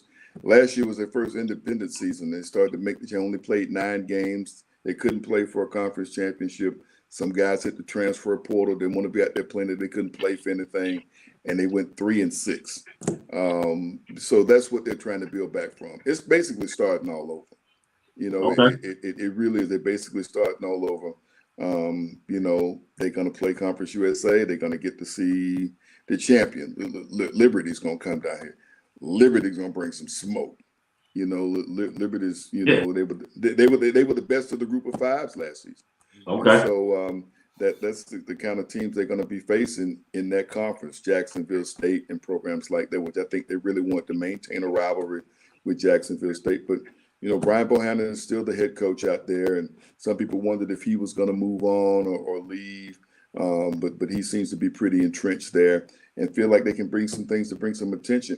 People discovered Kennesaw State this time last year because of basketball. Remember the run the basketball team had? It really made some people look across the board. The university benefited from that. You know, just having people look to see where it is. People who live here in the metro Atlanta area drive up I-75 and don't know what's there. If you don't get off Chastain Road exit or Wade Green and drive over and see that campus, you have no idea what's there. And so I think because of that, more people have taken a look at the place and have actually seen what's there. The enrollment is up and big, and we'll see. They're going to have to work on that facility going into Conference USA. I mean, they're playing in a stadium that was built for soccer. And so they've modified it to be a football stadium, right? But and even press facilities and press boxes, it's like they got almost like some freight containers or whatnot, and they shaping them into a press box. Really, you know, I mean, that's what they want to do just to get football started. But you're gonna be in Conference USA. You around some folks who, you know, they play some real football, and so I think even in that regard, they got to work some things as far as their facility. I'm not saying it can't happen. Right. There's some things that they're going to have to get done, as well as their recruiting. They redshirted a lot of last year's recruiting class. They didn't play those guys, and so they've been in the program, but they just haven't played much. This year, they're going to be playing. Okay. All right, guys. We got about 38 more minutes. Let's switch back to Colorado. Great. Is Coach Prime and Colorado gonna beat Nebraska this year? Oh yeah. Nebraska got good. They got a good coach. They got a good offensive line. A Nebraska volleyball team. Volleyball team, you'd be scared of. They have 90,000 you got their volleyball team. So which one which you said Nebraska? Which team? Greg, what you think, Greg? I mean, Colorado gonna beat a lot of people this year. They're gonna beat Nebraska. They're probably playing in Nebraska. I mean, it's probably gonna be similar to last year, probably a little less. But Greg. If you really think, check this out. Let's go back and look at the game on Jeremy and Sam. The quarterback for Nebraska fumbled the ball how many times? About three to four. 4. It was 4. I thought it was 4. If he hadn't done that, he got hit. He wasn't just fumbling by himself all the time. It was hit. It was hit. They threw an interception too. They gave them some interceptions. You know, they gave them help. So you know, Colorado is gonna have a much stronger offense, and the defense is gonna be stronger. So it may not be exactly like last year, as far as you know how they just kind of pull it off, but they're gonna beat them by at least 2-3 touchdowns. Okay, Jeremy, check this out, Jeremy. They go on the road to Florida. UCF, 25 to 28 players are from Florida on Colorado. If that's a trap game, or Colorado gonna come out there with a win? Colorado gonna come out there with a win. UCF is not the same. They have not recovered. They're not the same, man. Hey, they got a good coach and they got that quarterback down there, KJ Jefferson. I mean, that's nice. Yeah, that's nice, but still, I don't believe it. I don't believe it. I feel like that's gonna be the games that we're gonna need to stack on so we can be 11-1. So I feel like they're gonna go and do their thing. Definitely. Okay. Sam, check this out. Homecoming weekend. They play Baylor. Baylor hadn't been good since RG3 left. Do they have a chance? You know, that will be one of the games I say that there will be a test for them. Really? Test for. But yeah, I would think so. But it comes at a time in the season where a whole lot of things should be established. That line should be established, especially if they've been able to stay healthy. So that's why I would feel like they would be successful even in that game because you got some time. I don't know if you play them right off the top, it might be a little bumpy, but I think you got them down into the schedule after some roles have been, established and some confidence going and some versatility in that offensive line. You want to have that before you take on the Baylor team. Baylor ain't bad. That you still got to come out there and play them. Kansas State, but Kansas State is one of those programs. It seems like the folks always been satisfied with 9-10 wins. That's all they ever. That was won it last year. Yeah, but I'm just saying, but that's kind of that's who they are. And it seems like this is who we are. What was the coach that was out there forever? They put his name on the stadium. He run like 10 games. They're consistent winners, right? Consistent winners. But, that's one of the teams that probably will give them a difficult time as well. But I look at the schedule, and that's about the toughest thing I'm seeing. Kansas. Right. Kansas, like depending on who you're talking to, some people act like Kansas is a tough program and Kansas State. I mean, I guess you got to upsell somebody when you lose Texas and Oklahoma. I guess you gotta make somebody. You gotta deal somebody up. Well, you still got Oklahoma State, and Oklahoma State. That's their last game. And that's the last game of the season. It would be interesting if that game comes down to something. I think it is something, right? Those two, right? Because Oklahoma State will be good, and I think we know that. Yeah. Right. So, Greg, next year, who's gonna be the first player picked, Shedeur or Travis? Depends on how they play. I mean, I think Shedeur probably should. He's a quarterback, so quarterbacks are always more valuable. So if he goes to that 10+ win, I mean, it's a no-brainer. I just find it interesting how, Beck from Georgia is just come out of nowhere and they throw him to like the number 1 spot, trying to kind of place him over Shedeur. Yeah, man. I find that interesting. Like he just really got on the field, and it's like, okay, now he's so great. Everybody can talk big behind All-American linemen, SEC linemen, and look great. You got he has a car that rivals Shedeur. Right. They talk about they got cars that can rival each other. What kind of car you got, NIL money. That NIL money. We know what Shedeur got a Maybach. He got a Lamborghini. Yeah, he got a Lamborghini. So it was the NIL conversation. Yeah. I knew it was something wrong. Yeah. I see him being just like the rest of the Georgia quarterbacks we've seen in recent years. I think he's going to be the same thing as Jake Fromm, same thing as Stetson Bennett. I mean, he's going guys who were great. But you know what? Alabama had the same type guys. Right. Before we see the 3 we see in the league now from Alabama, you had the same guys. You got it went up to with McCarron. You had the guy that went up to just left the Patriots to go down to Jacksonville. And they were beating the world when they're down there in Tuscaloosa. That's what they are, great college quarterbacks. And I think, Carson Beck is kind of the same thing, Yeah. You think Shiloh gonna be a first round draft pick, Jerry? Oh yeah, he's definitely gonna be a first round draft pick. Now is he gonna be before Travis? I don't know. It just plays on how the year plays out. Maybe a switch, but I'm talking about the safety. Hold on, Shiloh. Yeah. Oh. Late first round, but second round definitely. I think he got a chance to go late first round, man. What you think, Greg? It depends on the season. It depends on the season. He hitting people like he was hitting UCLA and taking their soul. But you know he's about 30 years old. So. Well, that cheap hit was a good hit. Man, he led with the shoulder into the He man, did. scraped the face mask. They just had to rig that game. You don't want to get me started. They had to rig that game real good because it wasn't gonna go the way they wanted. They left him in the game because he had took their soul. Right. And if he had stayed in the game, that offense was done. Because he don't knock about 2-3 of them out already at that point. So, but he played in the SEC. He played in HBCU football. Now he's playing in 12. So that's amazing. Because he South Carolina, he was good as a freshman. So yeah, this gonna be his 5th year playing. So he gotta be man. That's why I said he gonna be a late first round draft pick. He gonna be that. Sam, I don't believe it, but he gonna be it. Sam. We get about 4-5 picks and knock a couple people out. He gonna knock some out. He gonna knock some out. He just got to get some more picks. Yeah.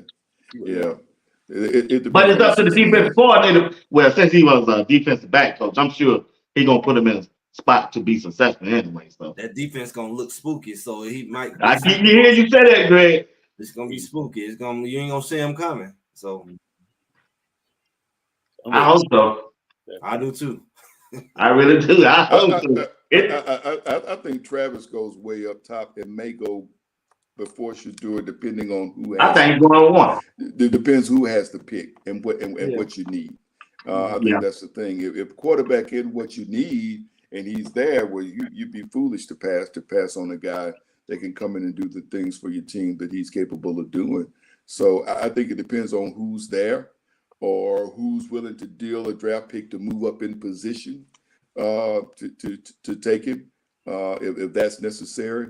But I think Travis is the guy I see going the first one off the board from Colorado. It just depends on how many teams. I mean, how often do you see a cornerback get drafted number 1? Well, he's playing both ways though, Greg. Yeah, and it depends on the team who willing to let him do that. Yeah, that was saying. You think the NFL team gonna let him play both ways, Sam? They may make it be an occasional thing. You know, I don't think an NFL team is going to bring him out there to do both all the time. Just like Prime didn't do both all the time. You sprinkle them in on certain occasions to add yourself and give yourself that other thing. And really, that's the way I would use him in the National Football League. We can make the other team plan for him. Make that opponent plan for him each week. You don't know what we're going to do, but during the course of the week, you got to plan for him. And that's the way I would use him in the NFL. You know. Okay. Hey, Greg, who's gonna play that opposite side cornerback and Travis Hunter on Colorado defensive side? Who you think gonna get out there? Well, Commander, he got his sleeping bag out there, so it looked like he may be. He got his sleeping bag out there. Yeah, Commander he got a 10 and everything out there. He went on no spring break. He went nowhere. He's like, he gonna get that position. He gonna get that position. He said he don't care who they keep trying to put out there in front of him, boy. He able to do it. He gotta be focused. So I just don't think his body has matured enough, man. Look like he ain't got the weight. I like McKinney, DJ McKinney. Nice too. Man, that dude's 6'2", 205. Man, he good size. I like Travis. I know that everybody keeps saying he'll safety, but I like Travis J over there. I like him over there in the red zone or something like that. That's why I'm saying. In red zone? Yeah, because I think he covered that guy pretty good at Oregon. It just is. He did. He turned around. He drove it. I was looking at that, man. Yeah, like he did a bad job. So he did. Not to me, he did. I like him, man. And like I said, I'm scared about that linebacker group, man. I don't know what Coach Ryan got to go to transfer for, Jerry. He got to find a good linebacker. You ain't got no good linebacker that can go sideline to sideline, be physical, and know what gap to go to. You got to know how to dissect the play, man. Yeah, and you got to be in that film room, man. Webster got it. He I forgot about him now. But you definitely need. He's kind of small though. That kind of scared me, man. But he's a modern linebacker. Linebackers are smaller now. And that small may help him because you can't see him coming. He come up under those big linemen. He reads it very well. And he hits a gap. It's almost like he hit the gap before it's the gap. I saw that. I saw the videos on that. He jumps it before it's there. So you get another guy like him in there, and then it's game over. Wow, man! I hope so. I just hope he hit that tram. but it's gonna be hard because anybody good at linebackers and they start, they ain't gonna lead their team and just to go to Colorado. It's gonna have to be somebody who's just dissatisfied of what's going on and hit that transfer point and go prime the plan. So now these days you gotta pay these guys, man. Colorado just don't have the money to do it. But if anybody can pull it off, if you gonna go to Colorado, because everybody know they need linebackers, so it ain't like it's they Joe do to me, man. I mean, the thing to watch is after all this spring practice and after these spring games, some guys find out where they land on the depth charts and they know what's coming in. Incoming as freshmen, the transfer portal will start up one more time. We'll take that one last turn here, after these spring games take place here over the next few weeks. So just watch for it. I'm sure he's watching, to see who's going to be there. Think they're going to be starting, getting a lot of minutes, and things are not working that way for them. If they feel they have the potential to bring some of the things you feel like is needed from the linebacker side at Colorado, I don't think he hesitates to go in there and then bring some guys on board. Right. I hope so. What y'all think about the kicking game this year? Well, they got my man. They got my man from Buford, man. That dude's cash money. Hey, I don't like Feeler, man. I think, man, shoot, he kicking the ball out of bounds. Jeremy, he could never kick the ball through the end zone. And his dad was a kicker, man. He wanted to go hit, man. He was kicking it, so he. That's what need to be on special teams other than kicking. He worried about hitting somebody than kicking the ball. Yeah, definitely, man. It was too boring for him. I'm tired of this. Man, I just hope he. You never know. Special teams might come down to a win or loss, man. You never know. That's why I don't even think they got a special team coach, dude. No, they ain't had that last year. So they got because Mata, the field goal kicker, he won a couple games for him, Colorado last year. But let's look at I'm in action. Y'all got it right here. What y'all think about Ice Cube offering that girl $5 million, Caleb Clark, per hour to come and play in his league, man? $5 million, bro. What do you think about that, Sam? Is it true? You think he'll do that? He could do it. Now, would she accept it and would she take it on? She ain't gonna make that in the other league. She gonna make money. Endorsement she will, because she's about to make money. Now she bringing all her endorsement stuff is gonna travel with her. Okay. She's gonna be a game changer for WNBA. Oh yeah, she can shoot that thing, man. But not just that. She's gonna be a game changer in that, I remember when Tiger Woods, I'm not saying she's going to be to the magnitude of Tiger Woods, but when Tiger Woods came on the scene, and won his first Masters, and he made it look easy. And all these old guys who've been down there forever, kind of scoffed and whatnot. I remember Fuzzy Zeller came out and talked about give him chicken, whatever he wants and whatnot. And, I was working in Greensboro at the time. The tournament was sponsored by Kmart, and Fuzzy was sponsored by Kmart. They ran him out of Greensboro. He didn't even want to run for the tournament, But I mean, he verbalized what a lot of guys felt. And what he was really talking about was whatever he wants to eat for the champions meal. Because each year all the champions come back the night before the tournament starts and they eat whatever the guy who won said they're gonna eat. Tiger chose hamburgers, by the way. It wasn't chicken. But the deal of it is you don't want to be Fuzzy Zeller. Right. You don't want to be pushing and scoffing at somebody that's going to make it so that you get a bigger paycheck. Caitlin going to make it so everybody in this league is going to drive a bigger car. They're going to stay in a bigger house. She's a game changer. And a lot of people may scoff at who she is and where she's from and how she looks. Everybody going to eat better. Everybody going to eat a better steak.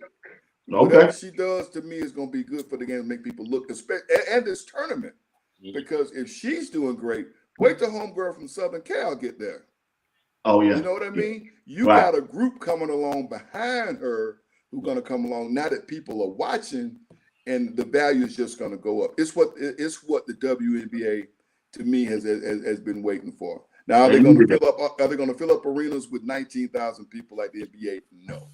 But are they going to get better television deals? Yeah. Are you going to get some other things that's going to allow them to get some more money?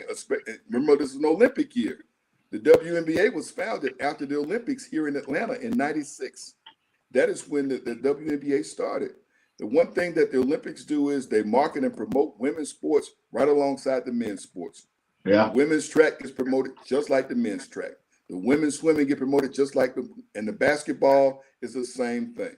So, I mean, you're going to come out a chance where she's obviously going to be on the Olympic team. So she's going to bring that along with whatever her team does the rest of the way in this NCAA tournament. Go make your money, get ready and play and go out and compete with her. But she to me, she gets a chance to be a little bit of a game changer. Now, in an ideal world, our girl from LSU would go with them and they would have a Bird Magic type thing. Oh, yeah. Because remember what that did for the NBA back in the day. Right. So right. it's what the WNBA has been kind of waiting for. And, this tournament's been interesting. I'm glad that some of them are from the Metro Atlanta area. I hope next time they have a scuffle that, homegirl's brother don't jump over the scores table and we don't have that kind of carrying on going on. But at the same time, I think it's been a great time, and I still think in the end this year, Don Staley in South Carolina going to win it. Oh yeah, I believe so. I believe, she's a good coach. I wish somebody in the NBA give her a shot. Go ahead, check this out. Nick Saban gone. Alabama ain't gonna be Alabama like they used to be. Is Texas the new kids on the block? I guess we'll see. I mean, the SEC is the SEC, so. You don't like how they played last year? You don't think they're upcoming dominant team out there? I mean, but you got to think about the fact that everybody else been waiting their turn. So Texas just getting there. So it's almost like they can awaken. Or, these teams are always transferring. You don't know who's going to do what from year to year. And Alabama players might all go to Florida, all go to somewhere else. And somebody else will rise.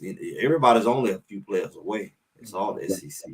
Yeah. But it takes time away. 1 year Tennessee may be good. Another year Missouri may be Vanderbilt be good 1 year. You don't know. Duke win. They had a year or two. They had a year or two. They come up and whoop people, Yeah, they have a year where they pop up like these. Penn State was coaching last time. Was good. Hey, I tell y'all things you got to look out for, Jerry. Yeah, Arkansas, these Arkansas. The coach about to get fired at Arkansas. Man, no, bro. You don't want Sam up, Greg. Texas coming in and bringing some smoke. And we just talked about NIL. Texas got the biggest checkbook. Texas has the biggest. Alabama's raised money. Georgia's raised money. Texas has the biggest checkbook. Hey, Greg. Jeremy. Yeah. Ole Miss is the team to look out for. Ole Miss? I like Ole Miss. I like Ole Miss. They're gonna be nice. That team to look out for now. He's doing the same thing. Lane Kiffin doing the same thing Coach Prime doing. He get that transfer for him. He did. He spent that money, bro. Lane Kiffin said, I ain't playing. I'm going to pull me a Kirby smooth. I'm going to pull me a Kirby. They're all capable. I think everybody's capable with these programs, SEC, and they already there. I think all of them are capable. I just think that Texas may got the more long shot, far as just consistency. But because their program has been established, but just SEC, just as a conference, they have these little Cinderella teams that pop up every now and then, and it may do good for 1 year or two, and then they go back being sorry again, and somebody else pop in. So the only people who's been able to keep that under control is the Alabamas and then now Georgia to kind of keep that consistency. But everybody else is just popping. Let me ask y'all, will we ever see Tennessee and Florida beat Tennessee and Florida again? Because you talk about they gotta get another coach. Florida coach gonna get fired by the still week. Well, I'm just saying Florida. We're talking about two programs that sustained it for many years and fell off. Do you see them getting back to where because that's what allowed Georgia to dominate so much is that Florida hadn't been Florida and Tennessee ain't been. I mean, they popped up the season before last, and people say, "Oh, Tennessee's back," But I mean, because Tennessee's changed coaches. They can't get the players they used to because of that NIL. Well, Florida has a whole nother issue. Florida has opened a whole lot of other programs. It used to be just Florida, Florida State, and Miami. Now you got UCF, USF, you just got all these F's popping up. FIU. It's Yeah, like Florida they all Atlantic. just kind of just sucking and watering down the talent pool versus just to be those 3 teams. So I can't believe LSU ain't dominating like they used to, man. Is Brian Kelly the answer? Got a lot of talent down there in Louisiana. They Jeff. do. There's a lot of talent there. And Why he ain't winning? Why he ain't winning the championship? well, he's winning. He just didn't win the championship. He's winning. You know. Yeah. So they beat Alabama last year, didn't they? You know, they winning. You know. So I'm just, you know. I feel like Texas gonna have that same bout though, because it's not. It's gonna have that problem in that conference. They all maul each other, like I did. Man, I think Texas gonna dominate, man. I don't see why they let them in. Alabama did to Georgia. I mean, look what Alabama. Georgia just knew they was going to the playoff, and Alabama just came in and swiped them. Then they got in. How did they get in? It's like they I think they robbed Georgia. They kill each other. Well, they were waiting for Georgia to stumble because they felt like their schedule was weak. They felt like the schedule was weak. They played some weak teams early in the season, and I think the powers that be were waiting for Georgia to stumble. This year, Georgia plays a strong schedule. If they're in the same position this year, that won't happen. You kick off with Clemson, and you have to go to Texas and to Alabama. This Georgia team will earn their stripes if they get there this year. Well, they got 12 chances this year instead of 4, too. You know. Yeah. Oh yeah. Right. I agree with y'all on that. Well, I think does Auburn come back? I think of all teams, the folk at Auburn are celebrating Nick Saban's leaving. They can be relevant again. Auburn has not been relevant forever. Right. Nick Saban ruined it for them. If Saban gone, they're saying happy day down on the plains, man. They can recruit. They can win some games. Yeah. Auburn is a pop-up team anyway. They're another one of those teams that every few cycles they pop in. They'll pop up and sneak in every now and then. But see, they can be a little more consistent with that with Saban gone, though. That's the thing. They had that opportunity to be that. I mean, you would see, especially if they can bring a Cam Newton type player back down there, because that's what did it last time. Right. He was down there for 1 year, but that 1 year was a heck of a year. You know, I mean, they were in Tuscaloosa and down. They were down in that game. Cam brought them back, and they beat Alabama. So I mean, you get a player of that caliber with Hugh Freeze, you know, down in Auburn, and you know, like I said, it's their chance to be relevant again with Saban gone. But because as long as he stayed there, it wasn't gonna happen. Hey, Greg, I'm gonna start with you, then Jeremy, then Sam. Check this out. Mount Rushmore, college football. Can't have a 4th player. The best running back to ever play college football. 4, who you put on that rush? Who you put on that wall? 4 best. Mount Rushmore. To ever play. It's about running back. Running backs only. And you only pick and then after we go all the way around, I'm gonna come back and ask you about the quarterback. We're gonna start with the running back. This interesting here. I mean, you got like a Walter Payton. You can't have a 4 college. Oh, you go Walter Payton, Barry Sanders.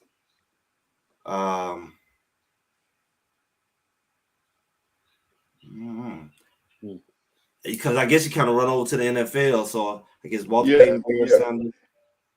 You probably would go with like a OJ, and I would say like a Reggie Bush. All right, who you got, Jeremy, on your wall? I got Bo Jackson. I got Reggie Bush. I got Alvin Kamara and Mark Ingram. All right, Sam, before you go, I'm going to give mine. Go ahead. Tony Dorsett from Pitt. Herschel Walker from Georgia. O.J. Simpson. Reggie Bush. Talk to me, Sam. Wow. I go back a little bit further than some of y'all. But some of the ones you named, the ones that I would have, you know, Herschel gets there. O.J. Simpson gets there. I had a chance to actually see him play once. My goodness, you go from there. Shoot. I was going to say Ernie Davis. Who? The Express. The Express. Huh? The Express. Who? The first black man to win a Heisman Trophy. Oh, okay. I didn't hear the name. Okay, I got you. I mean, and unfortunately, sadly, we didn't get to see him play, you know, pro football. But as a collegiate, You know, he did some amazing things, and at the Syracuse team, great. He started a string of running backs. He was the predecessor to Jim Brown, you know, at Syracuse, and was amazing. And I guess if I had to pick one more, I would go with, I guess I go with Barry Sanders. You know, Okay. that's what I would say. Yeah. Okay, Jeremy, quarterback, Mount Rushmore, 4, college football. Come on with it. Cam Newton.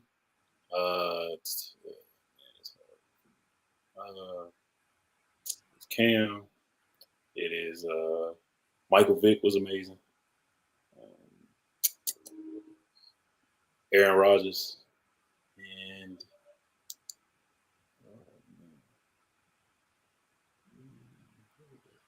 That's hard. it's hard because I watch a lot of SEC football. None of them ain't. No. But you gotta judge them what they did in college now. Remember, Yeah, not the NFL, y'all. I'm talking about the college. Remember, Heisman Trophy quarterbacks suck in the NFL. Exactly. Heisman Trophy quarterbacks are awful in the NFL. Think about it. All right, Sam, give me your folks, Sam. Who you got on that Mount Rushmore wall? Oh gosh, you know what? I'm gonna start down at Alcorn with Steve McNair. Mm. You know, man. You know what I mean. I got before Travis Hunter, we haven't had a player that had that kind of commotion come out of an HBCU since Steve McNair. And they wanted to say, is he a quarterback? He more than proved it. And he did. Yeah, you know, and that was what he did at Alcorn. He did amazing things down there. I was hosting the program on ESPN at the time called Black College Sports Today. Games were not televised. And so a lot of people would watch our show to see what this guy did every week, you know, down at Alcorn. So he is one for sure I would start with. Joe Montana. Joe Montana was a different era at Notre Dame.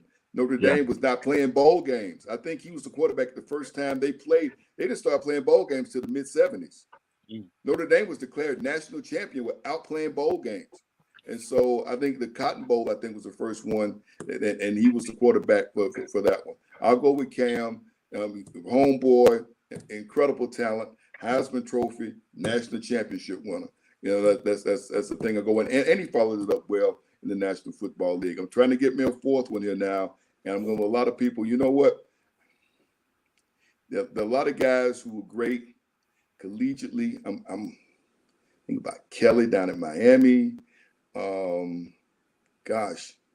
But you know what? I grew up in Birmingham, and before they could integrate the teams, there was this guy named Namath that played for Alabama, and they were fantastic. I'll go ahead and throw Joe Namath in that. Wow. Okay. Most of y'all didn't, but you know what? He won a Super Bowl. The Super Bowl, obviously, they changed the National Football League. They merged the leagues after they won. But he was phenomenal talent. Greg, what's your vote? I'll probably go with some Tebow. I think Tebow was kind of railroaded. I want to say RG3, but I'll say Vince Young. Yeah, that's good. I remember Tommy Frazier back in the day. Up there was Nebraska. Yeah. And then I want to say Vic, but I guess I go with Cam Newton as well. That's yeah. Like I said, I'm down about Vic. Yeah, Vic Buzz. Yeah. That's a good game. I mean, I think if Vic didn't get in trouble, I mean, he definitely should have been a Hall of Famer if he don't get there. I mean, did the Falcons win a Super Bowl with him? They could have. They could have won. I don't know. No. I don't know if they would have won a Super Bowl, but I think his career would have been more complete. I don't think he wins. What'd you say, Greg? I didn't hear that.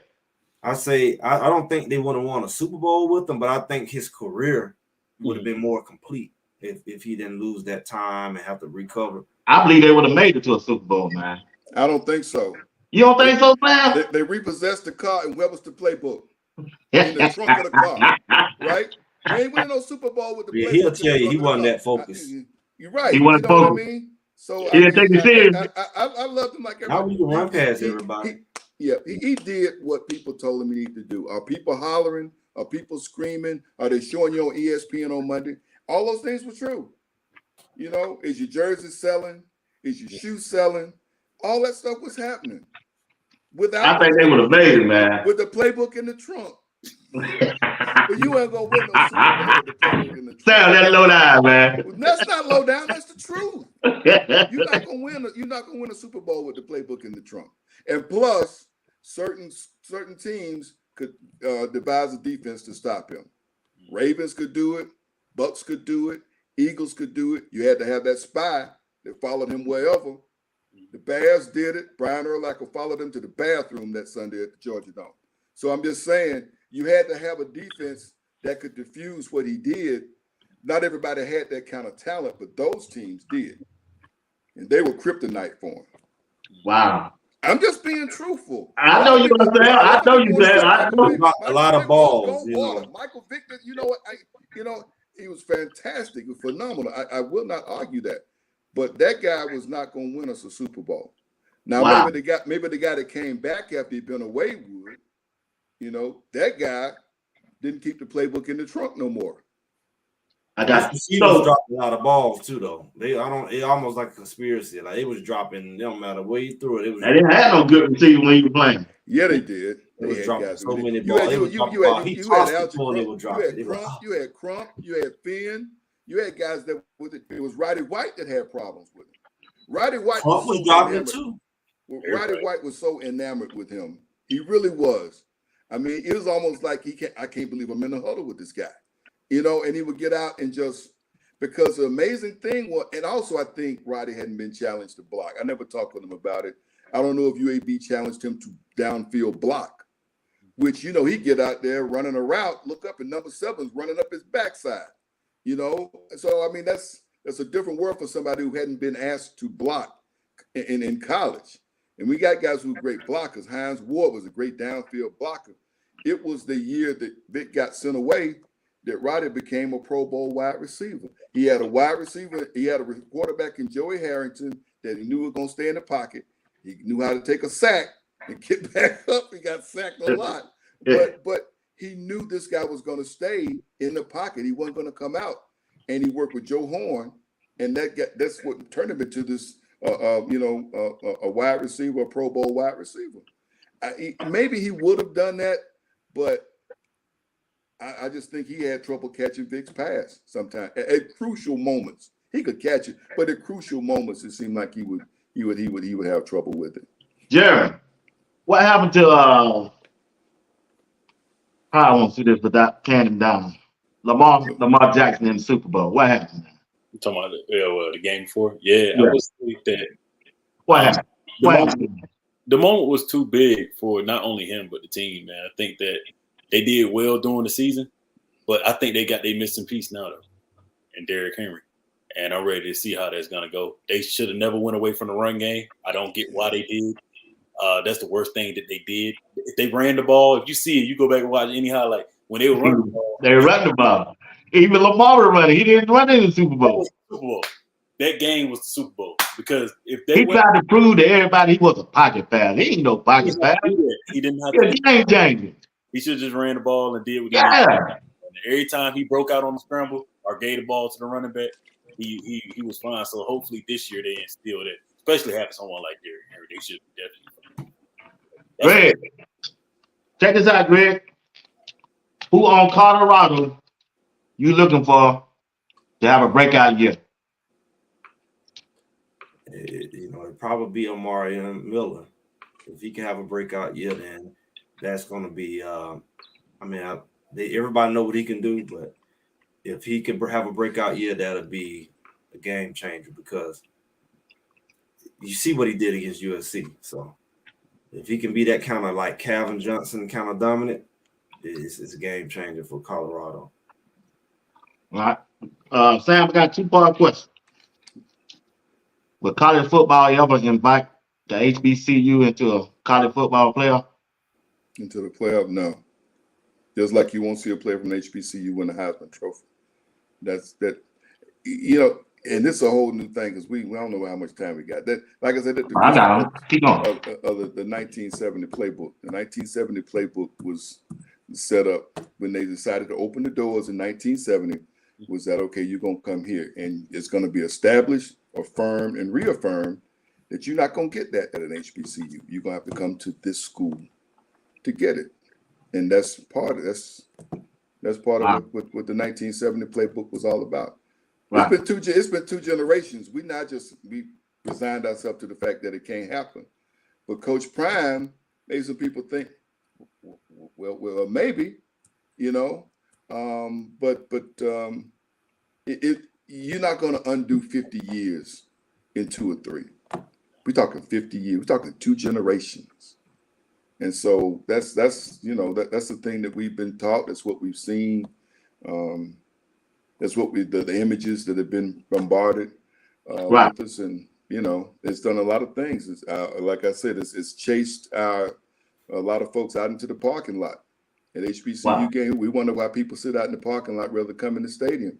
They've seen what happened once they decided to play games against the predominantly white schools and the scores. They don't feel like they're missing anything. So we stayed out in the parking lot, you know. And how you going to recruit better players if you got folk in the parking lot and not in the stands, not in the seats? Yeah, I got tail again. How you going to recruit a kid from a place on Friday night where the stadium's packed and you bring him to for a visit? And your folk outside with smoke rising and music playing, you know. So that's but that's just it. We don't believe. We don't believe. You just made me think about that. You know, that's how our high school was. Our high school was so dominant that we packed the stadiums out. Right. And at Fort Valley, you can go to the game on Saturday the next day, and it ain't nobody there. And they looking at us like, "Hey, look, we win state championships. We got people going to the league. This is where you want to be." And it's crazy, but it's the truth. Yeah. It's still like that to this day. You know, but that's just it. That it has been driven into us for 2 generations. Yeah. You got to remember that HBCUs have beaten Division I programs in the past. Grambling has 2 wins over Oregon State. Y'all know that? I know they had 1. I didn't know they had 2. They beat them twice. You know, I didn't know that. You know, Florida A&M has a win over Miami. You know. Okay. Wow. You can go on YouTube and watch it. Okay.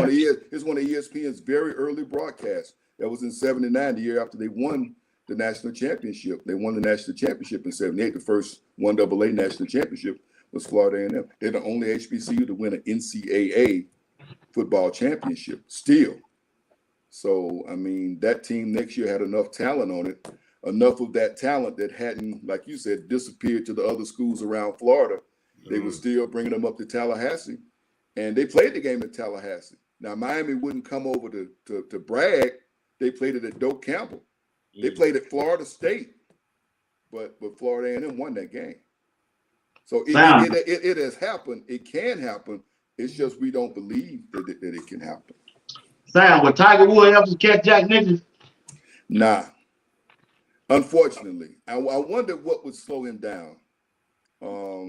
Having covered him from the outset of his career, I can think of few athletes who are as well prepared for his success as he was.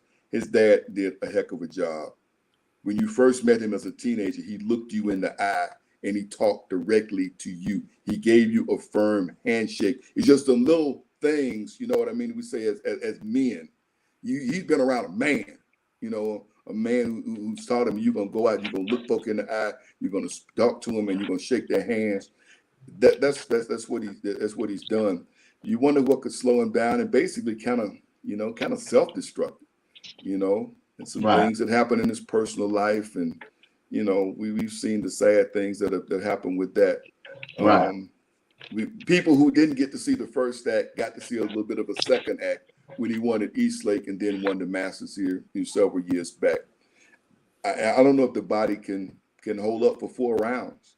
I mean, right now he can go out there and give you a good round or 2, but 4 rounds, I just don't know if if the body can hold up and do it. Okay, so Jeremy, check this out, Jeremy. This is my last question for you. Then I'm gonna get Greg last one, and then we're gonna end it off with one last question. Check this out, Jeremy. Will, I'll allow the question. Will Colorado backup quarterback get an opportunity to play this year? He's gonna play a little bit, not much, but he is gonna play a little bit. I think they got Wade and that left-handed quarterback name? Walter Taylor. Yeah, Taylor from Vanderbilt. Yeah. Well, he can sling that thing, Jeff. Yeah, he can play a He'd be a little. good quarterback sneak. He got Cam Newton size. He'd be a good quarterback sneak goal line. Yeah. Yeah. Okay. A little bit of breaking news. Check this out, Greg. Hawks just beat the Celtics again. That's a little bit. They beat them again. Just happened in overtime. I don't know what's going on down there on Marietta Street. But They beat them again. Beat the Celtics twice in a week, and they're only dressing like 7-8 folks. What's going on with Trey? What's going on with Ice Trey? His hand is hurting him right now. Right now, the guys in the locker room saying, "We good." You think they should move on from him? No, they can't. What you mean they can't? They can't, man. What you mean? We don't get a player like that. Yeah, you need your franchise player. Here's your franchise player. It's the most franchise players out there. Why they can't bring the guy from Minnesota back to Georgia? It's because Minnesota want to keep him. Right. That's a small market. It don't matter what market you're in now. The contract goes all over the place. Hey, I seen on the news today they're not gonna sell that team to Rodriguez now. Yeah, the K-Rod. A-Rod, man is on the list, boy. Right, they get that. I don't know. Ant-Man don't know who he is, no way. When they ask him, who's Alex Rodriguez? He didn't know who he was. But the reason you can't let Trae Young go is if you go to one of the games and see the number of children in a number 11 jerseys dragging their parents. Dragging their parents to the games, man. What team doesn't want that? Lifeblood of any sport is participation and support of the youth. And they got somebody who's like a Pied Piper. You know what I mean? I mean, yeah, he's a problem, but he's just like the dude that we traded for that night. Luka's the same thing. He's the exact same thing. Who you gonna put around him? So they win. He does phenomenal things. People love to watch him play. His jersey's flying off the rack, and he ain't won nothing. So I mean, that's if you're the coach in either team, how do you do that? And that's the thing we got to find out a clue. Well, but he is the franchise player. And, he is. And hopefully he's back. And the guys who done this week are able to maintain this as they go into this 10th seed. They're locked into that play-in thing. But, but they won again tonight, which is all right. Hey guys, I want to thank y'all tonight, man. I appreciate you taking out the time to come and join my platform. If you're tuning in, and if you tune in later, if you don't mind, check out Sam Crenshaw on Atlanta TV 69 and listen to him on 92.9 FM on the weekends. He have a good show. You won't be disappointed. He covering all topics in sports. And also check out my man Jeremy on Instagram, all this platform that he does. You got a show coming up. Tell us again about your show coming up, Jeremy. Yeah, so Sunday I got a show coming up with Jacksonville Jaguar. So definitely tune in to that. Episodes come out every Sunday on the DEBTFREE podcast on YouTube. So just look forward to. Thank you for this opportunity. Yeah, I appreciate you. And Greg got a live show coming up Sunday. Greg, tell the audience where they can catch you at, buddy. Well, right now, primarily on YouTube. We're going to be building up Facebook soon. Greg Said It Facebook. We also have Greg Said It. Tweets on Twitter.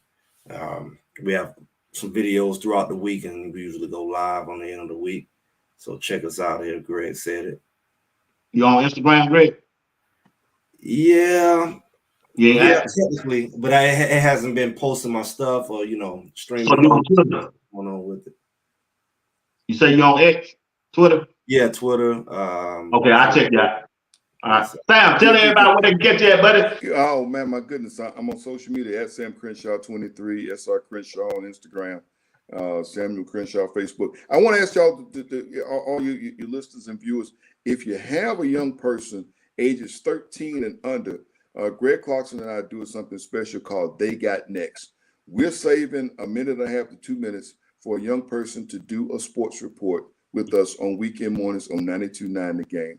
And we've had young people. We need some guys. Man, these girls have been calling up, and they've been doing. I heard that. Right? I was listening to. So if you know a young person, if any of y'all know someone 13 or under, we want to have them come on the air and do a sports report for us. Let people hear our young people who are interested in men's sports, and let's if they're interested in it, If they're curious about it, let's see if we can't feed their curiosity and give them some encouragement to our young folks to the next wave. I appreciate that. We appreciate it. Hey, once again, thank y'all for tuning in to Sports Talk with Be Watson Entertainment. Special guest of tonight was Sam Crenshaw, Jeremy Robinson, and Greg said it. I appreciate y'all. I'll be giving each one of y'all a call tomorrow when I get off work to let you know how much I appreciate you. And I hope Sam know how I worry try to get you back. So I'm going to worry you. I'm going to worry you, Greg. Get ready, Greg. You might tell me now, but I'm going to keep worrying. Jeremy, can you come back next Thursday? I might can, man. I'll let you know. What about Greg? We'll work on it. Sam, you know me, you up, yeah, you let me know. You hit me up.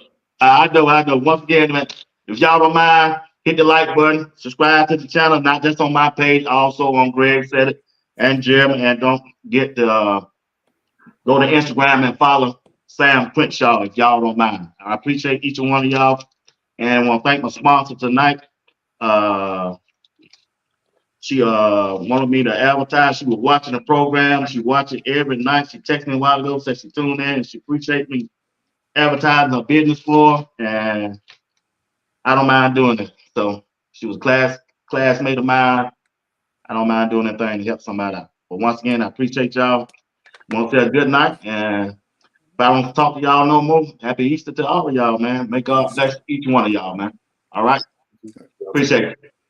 Greg, after your phone, man. All righty. Greg, stay right there, Greg. Don't go nowhere. Stay right there. Look, Greg, check this out. You think Coach Klein gonna coach next year after the ball league?